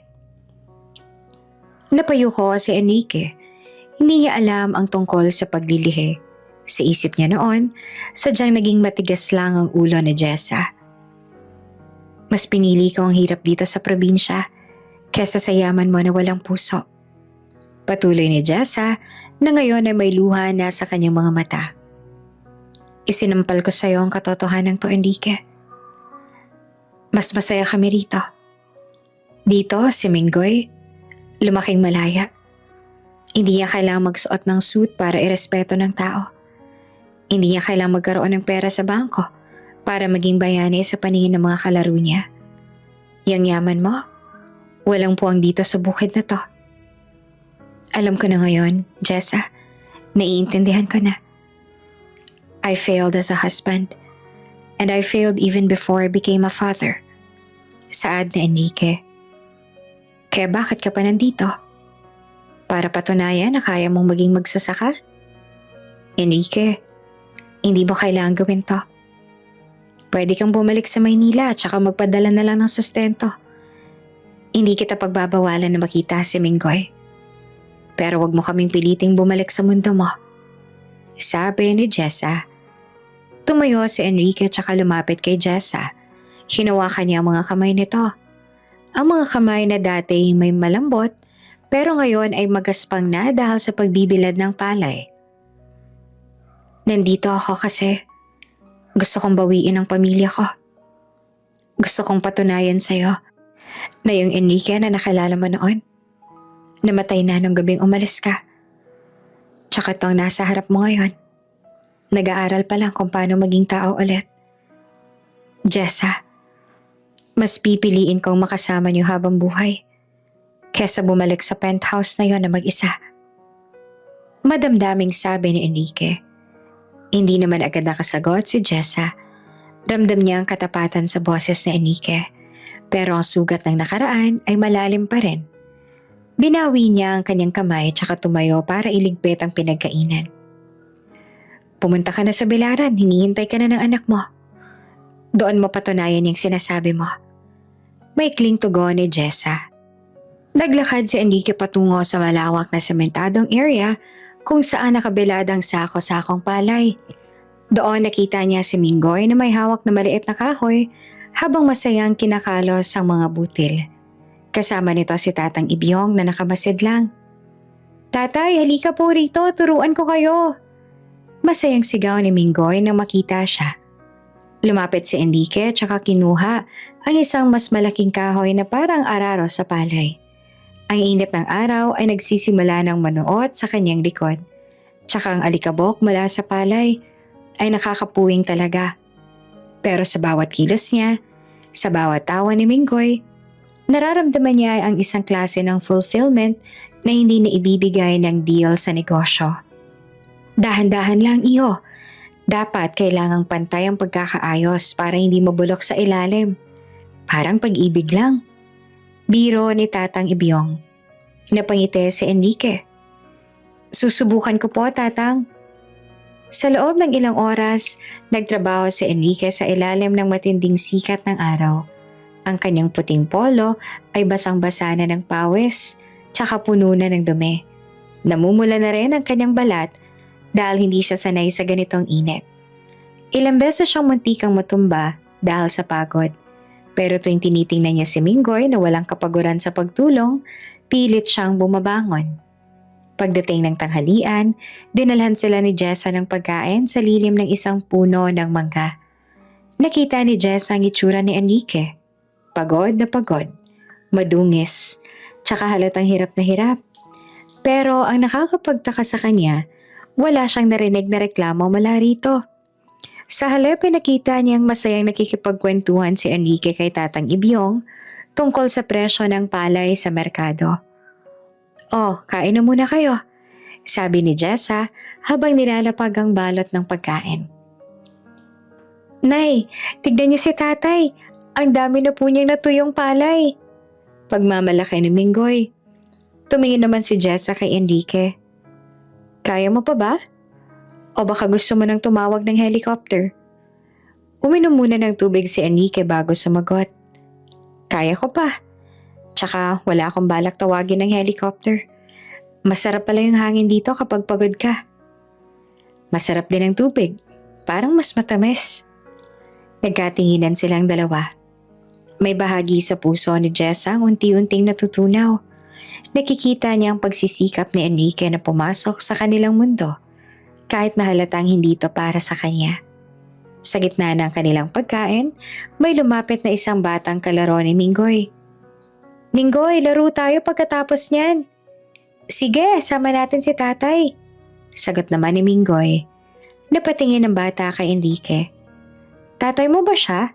Bakit ang puti niya? Para siyang artista." Natawa silang lahat. Ang tensyon na namayani kaninang umaga ay unti-unting napapalitan ng gaan ng loob. "Oo, tatay ko siya. Tsaka marunong din siya magbilad ng palay." Pagtatanggol ni Minggoy. Habang pinapanood ni Jess ang eksenang yon, napagtanto niya na ang desisyon niyang ilayo si Minggoy noon ay naging proteksyon niya para sa anak nila. Pero ngayon, nakikita niya na baka ang presensya ni Enrique ang kukumpleto sa buhay ng bata. Kung paninindigan nga nito ang pagbabago. Ang hapong iyon ay natapos sa pagod pero may ngiti sa mga labi ni Enrique. Habang naglalakad silang tatlo, pabalik sa kubo, bitbit ang mga gamit sa belaran, naramdaman ni Enrique na ito na ang pinakamakahulugang araw ng kanyang buhay. "Jessa," tawag ni Enrique na makarating sila sa tapat ng kubo. "Bakit?" "Salamat sa pagkakataong to. Alam kong hindi sapat yung isang araw. Pero asahan mong bukas, gigising ako ng mas maaga." Seryosong sabi ni Enrique. Tumango lamang si Jessa. Pero sa pagkakataong to, hindi niya na tinago ang maliit na ngiti. Yung unang araw ni Enrique ay hindi naging madali para sa kanya. Pero kahit na ganon, masaya pa rin siya sa ginagawa niya at yon ang mahalaga para sa kanya ng mga oras na yon. "Enrique, ito ang gamot sa sunburn. Pahiran mo yung likod mo bago ka matulog." Sabi ni Jessa habang nilalapag ang maliit na bote ng herbal oil sa tabi ng kanyang banay. Kasalukuyang nakaupo si Enrique sa sahig habang sinusubukang iunat ang kanyang mga binte. "Salamat, Jessa. Pasensya na kung medyo mabagal ako kanina sa belaran. Hindi ko akalain na ganito pala kabigat ang trabaho niya rito araw-araw." Naupo si Jessa sa tapat niya habang may hawak na maliit na gasera. Yung dilaw na liwanag nito ay nagbibigay ng malambot na anino sa kanyang muka. "Iyan ang buhay na kinagisnan ko, Enrique. Iyan ang buhay na kinalikahan ko bago kita nakilala. Noong nasa penthouse tayo, pakiramdam ko noon palagi akong kailangang magpanggap na hindi ako galing sa putikan. Pero dito, kahit marumi ang damit ko, hindi ko kailangang humingi ng dispensa sa kahit sino. Hindi mo naman kailangang magpanggap noon, Jessa. Ako ang may problema. Ako ang pumilit sa'yo na magbago dahil sa takot ko sa sasabihin ng ibang tao." Pag-amin ni Enrique. Tinitigan niya si Jessa ng matagal. Bakit ka ba talaga nagtsatsaga rito? Pwede ka namang kumuha ng hotel sa bayan. O di kaya bumili ng aircon para sa kubong to. Pero hinahayaan mong kagatin ka ng lamok tsaka matulog sa matigas na sahig. Kasi sabi mo, di ba? Kailangan kong patunayan na kaya kong mabuhay sa mundo ninyo. Tsaka, paano ko gagawin yun kung gagamit ako ng shortcuts? Jessa, gusto kong maramdaman yung bawat hirap na dinanas mo nung wala ako. Gusto kong malaman kung paano mo na itaguyod si Minggoy na mag-isa. Habang ako, nagpapakasaya-sayaman. Seryosong sagot ni Enrique. Kinabukasan, totoo sa kanyang pangako. Nagising si Enrique bago pa sumikat ang araw. 4:00 pa lang na madaling araw ay gising na siya. Malamig ang hangin tsaka madilim pa ang paligid. Tanging huni lang ng kuliglig ang maririnig. Sinundan niya si Jessa sa likod ng kubo kung saan matatagpuan ang poso. Ako na mag-iigip, presenta ni Enrique. Sigurado ka? Mabigat ang balde. Baka mapitpit yung daliri mo, Enrique. Biro pa ni Jessa. Kaya ko to, sagot ni Enrique. Sinimulan niyang ipump ang poso. Noong unay nahihirapan siya dahil kailangan ng tamang timing para lumabas ang tubig. Pero kalaunan ay nakuha rin niya ang ritmo. Binuhat niya ang 2 malaking balde patungo sa kusina tsaka sa banyo. Kahit na kumikirot ang kanyang mga braso, naramdaman niya ang kakaibang saya sa simpleng tagumpay na iyon. Pagkatapos ng pag-iigib, sumama siya kay Minggoy sa belaran. Ang bata ay tuwang-tuwa na kasama ang kanyang tatay. Siniguro ni Minggoy kay Enrique kung paanong malalaman kung tuyo na yung palay sa pamamagitan ng pagkagat sa butil nito. Ganito po, tatay. Kapag po tumunog ng tik, ibig sabihin po pwede na siyang isako. Paliwanag ni Minggoy habang pinapakita ang butil ng palay. Ginaya naman ni Enrique ang anak. Tik, aba pwede na nga anak. Tawa pa ni Enrique. Sa buong umaga, si Enrique ay naging usap-usapan sa baryo. Nakita ni Jessa mula sa malayo kung paano unti-unting tinanggap ng bayan nila si Enrique. Hindi na to tinitingnan bilang isang banta, kundi bilang isang ama na nagsisikap para sa kanyang pamilya. Tanghalian na nagdanalan sila ni Jessa ng pagkain. At sa pagkakataong to, hindi lamang sila ang kakain. Inanyayahan ni Enrique si Tatang Ibyong tsaka ang iba pang mga kasamahan sa bilaran na sumalo sa kanila sa ilalim ng puno. Kain po tayo, Tatang. Marami pong dala si Jessa. Anyaya ni Enrique. Nako, iho, nakakahiya naman, sabi ni Tatang Ibyong habang tumatawa. Dito po sa ilalim ng punong to, Tatang, pare-pareho lang tayo nagugutom. Tsaka sa totoo lang, mas masarap kumain pag marami tayo. Sagot ni Enrique bago magsimulang magkamay ng kanin. Habang kumakain, napansin ni Jess ang pagbabago sa kilos ni Enrique. Wala nang pagiging mailap nito sa dumi. Hindi na ito naghahanap ng tissue o alcohol pagkatapos sumawak ng kung ano-ano. Masarap pa yung toyo, Enrique? Tanong ni Jessa na may halong panunukso. Tumingin si Enrique sa kanya at saka ngumiti. Masarap. Lalo na't alam kong ako ang nagbilad nito kaninang umaga. May lasa pala ng pagod tsaka tagumpay bawat kagat. Sa gitna ng kanilang masayang tanghalian, biglang may tumawag sa cellphone ni Enrique. Kahit na ayaw niyang sagutin, nakita niya yung secretary niya sa Maynila ang tumatawag. Lumayo siya ng konti para sagutin ang tawag. Sir, kailangan niyo na pong bumalik. May emergency sa board of directors. Sinusubukan nilang i-hostile takeover ang kumpanya dahil sa biglaan ninyong pagkawala. Balita ng secretary. Sabihin mo sa kanila, hindi ako babalik. Gawin nila ang gusto nila. Kung kailangan nilang sunugin ang kumpanya, hayaan mo silang gawin yan. Mas mahalaga ang ginagawa ko dito. Mariing sagot ni Enrique bago pinatay ang telepono tsaka tuluyang in-off ang device. Pagbalik niya sa grupo, nakita niya nakatingin sa kanya si Jessa. May problema ba? Wala. May mga langaw lang sa Maynila na gustong mabulabog ang katahimikan ko. Pero huwag ka mag-alala. Hindi ako aalis. Paniniguro ni Enrique. Sa hapon, sinubukan ni Enrique ang isa pang hamon. Yung maligo sa poso sa harap ng mga kalaro ni Minggoy. Yung tubig ay napakalamig tsaka ang tanging tabo ay isang lumang lata ng pintura na nilinis. Noong unay nanginginig pa siya. Pero nung makita niyang masaya nagtatampisaw si Minggoy sa tabi niya, nakisali na rin siya sa paglalaro ng tubig. Ang mga bata naman ay tuwang-tuwa na nakikipaghabulan sa kanila. Gabi na nang makabalik sila sa kubo. Pagod na pagod si Enrique. Pero ang kanyang mga mata ay buhay na buhay. Nakita ni Jessa na habang natutulog si Minggoy sa tabi ni Enrique, ang kanyang asawa ay dahan-dahang hinahaplos ang buhok ng anak. Jessa, salamat. Bulong ni Enrique. Para saan? Para sa lahat ng to. Sa loob ng 4 na taon, akala ko nakamit ko ng rurok ng tagumpay.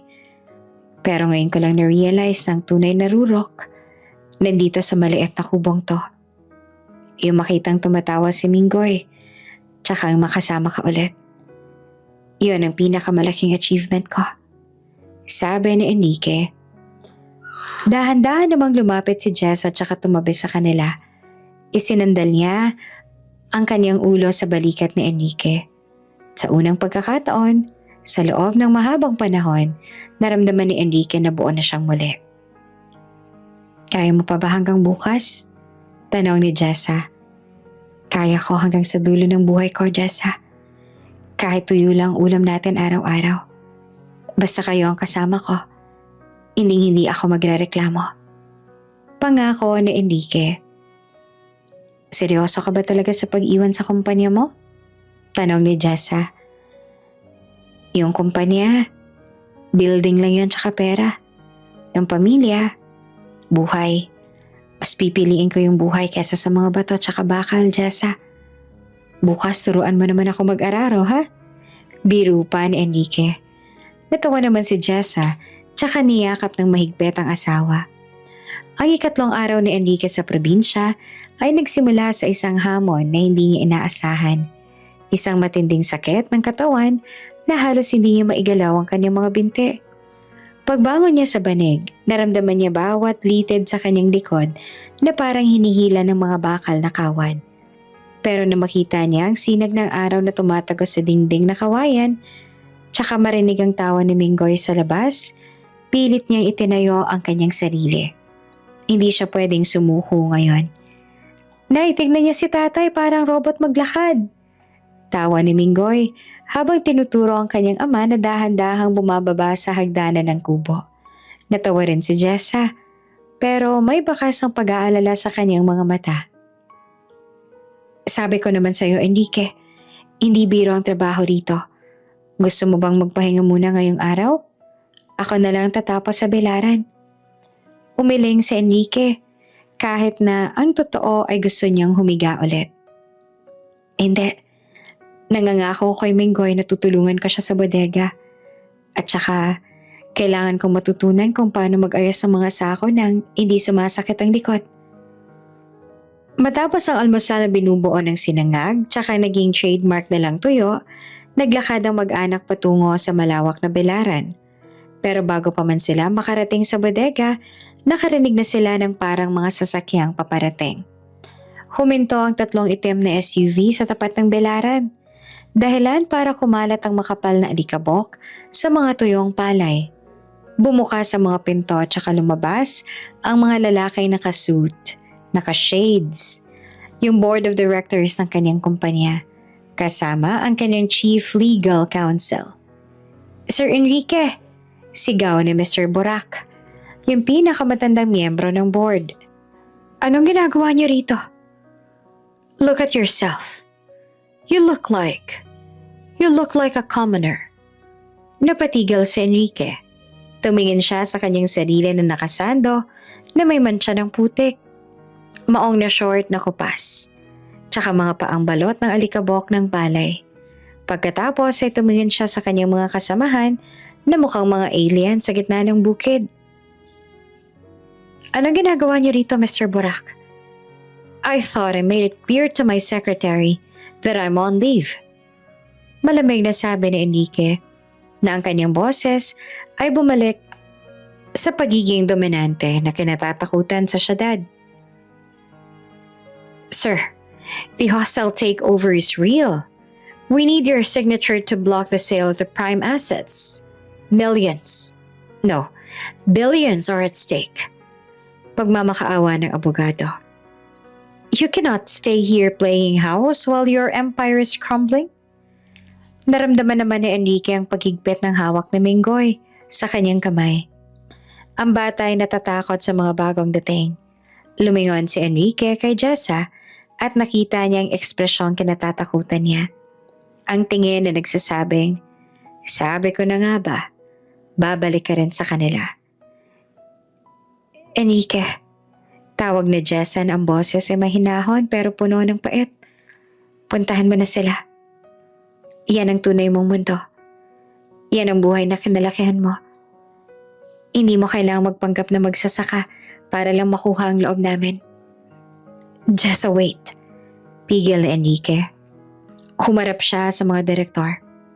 "Mr. Burak, attorney, listen to me carefully. Hindi gumuho ang empire ko dahil lang wala akong ilang araw.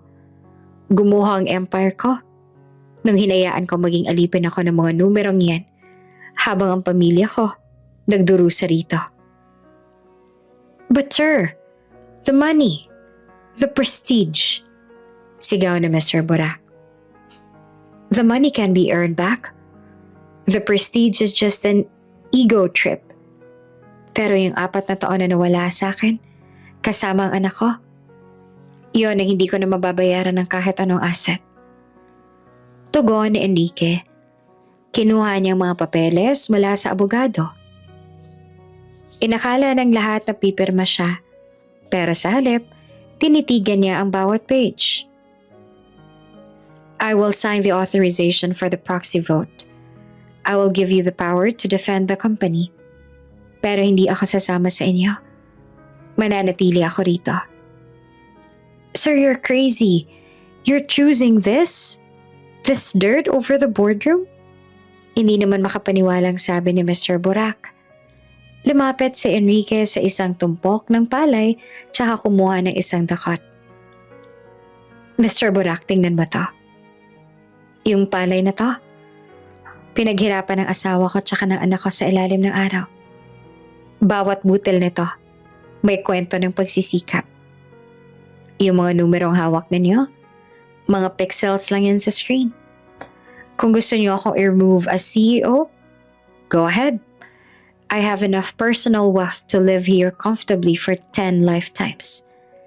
Ngayon, umalis na kayo. Nasasapawan ng pabango niyo ang amoy ng mga palay." Nakangangang umalis ang mga director. Habang papalayo ang mga SUV, muling bumalik ang katahimikan sa baryo.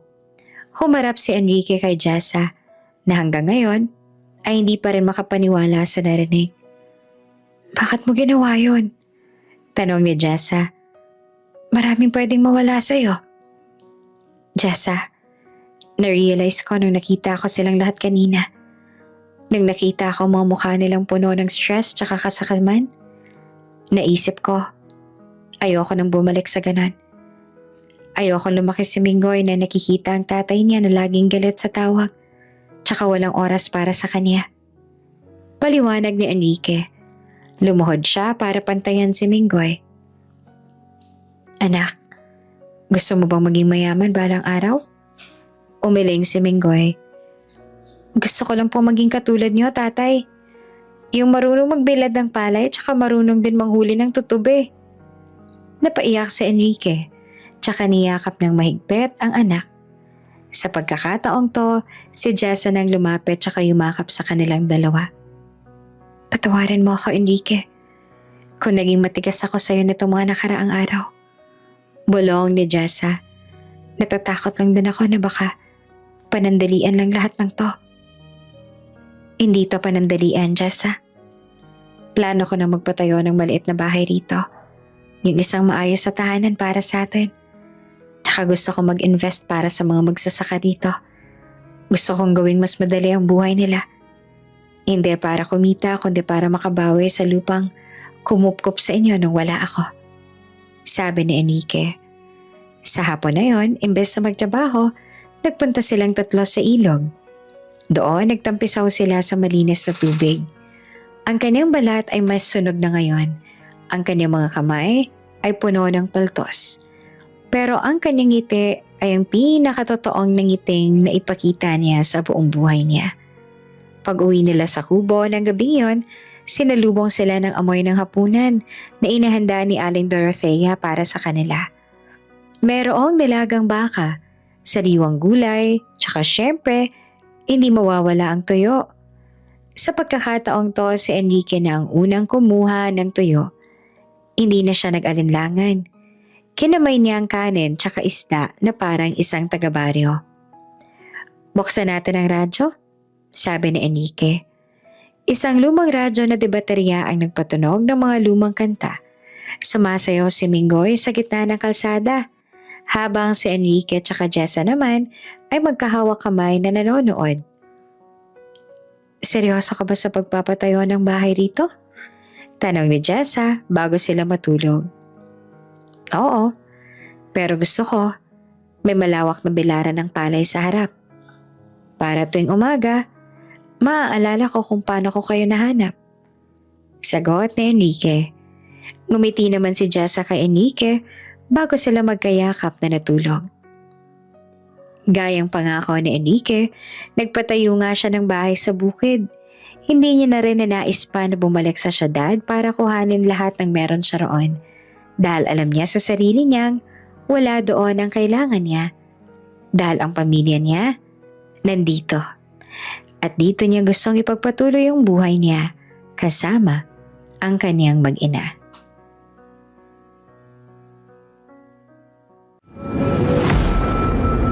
Kung bago ka pa lang sa channel na ito, Ate Jane TV, huwag kalimutang pindutin ang notification bell and subscribe button. Sana po hindi naman malaking abala sa inyo ang pagpindot ng subscribe button dahil ang kapalit po nito ay ang pagsuporta para makapag-produce ng mga libreng stories sa mga channels ni Ate Jane. Maraming salamat!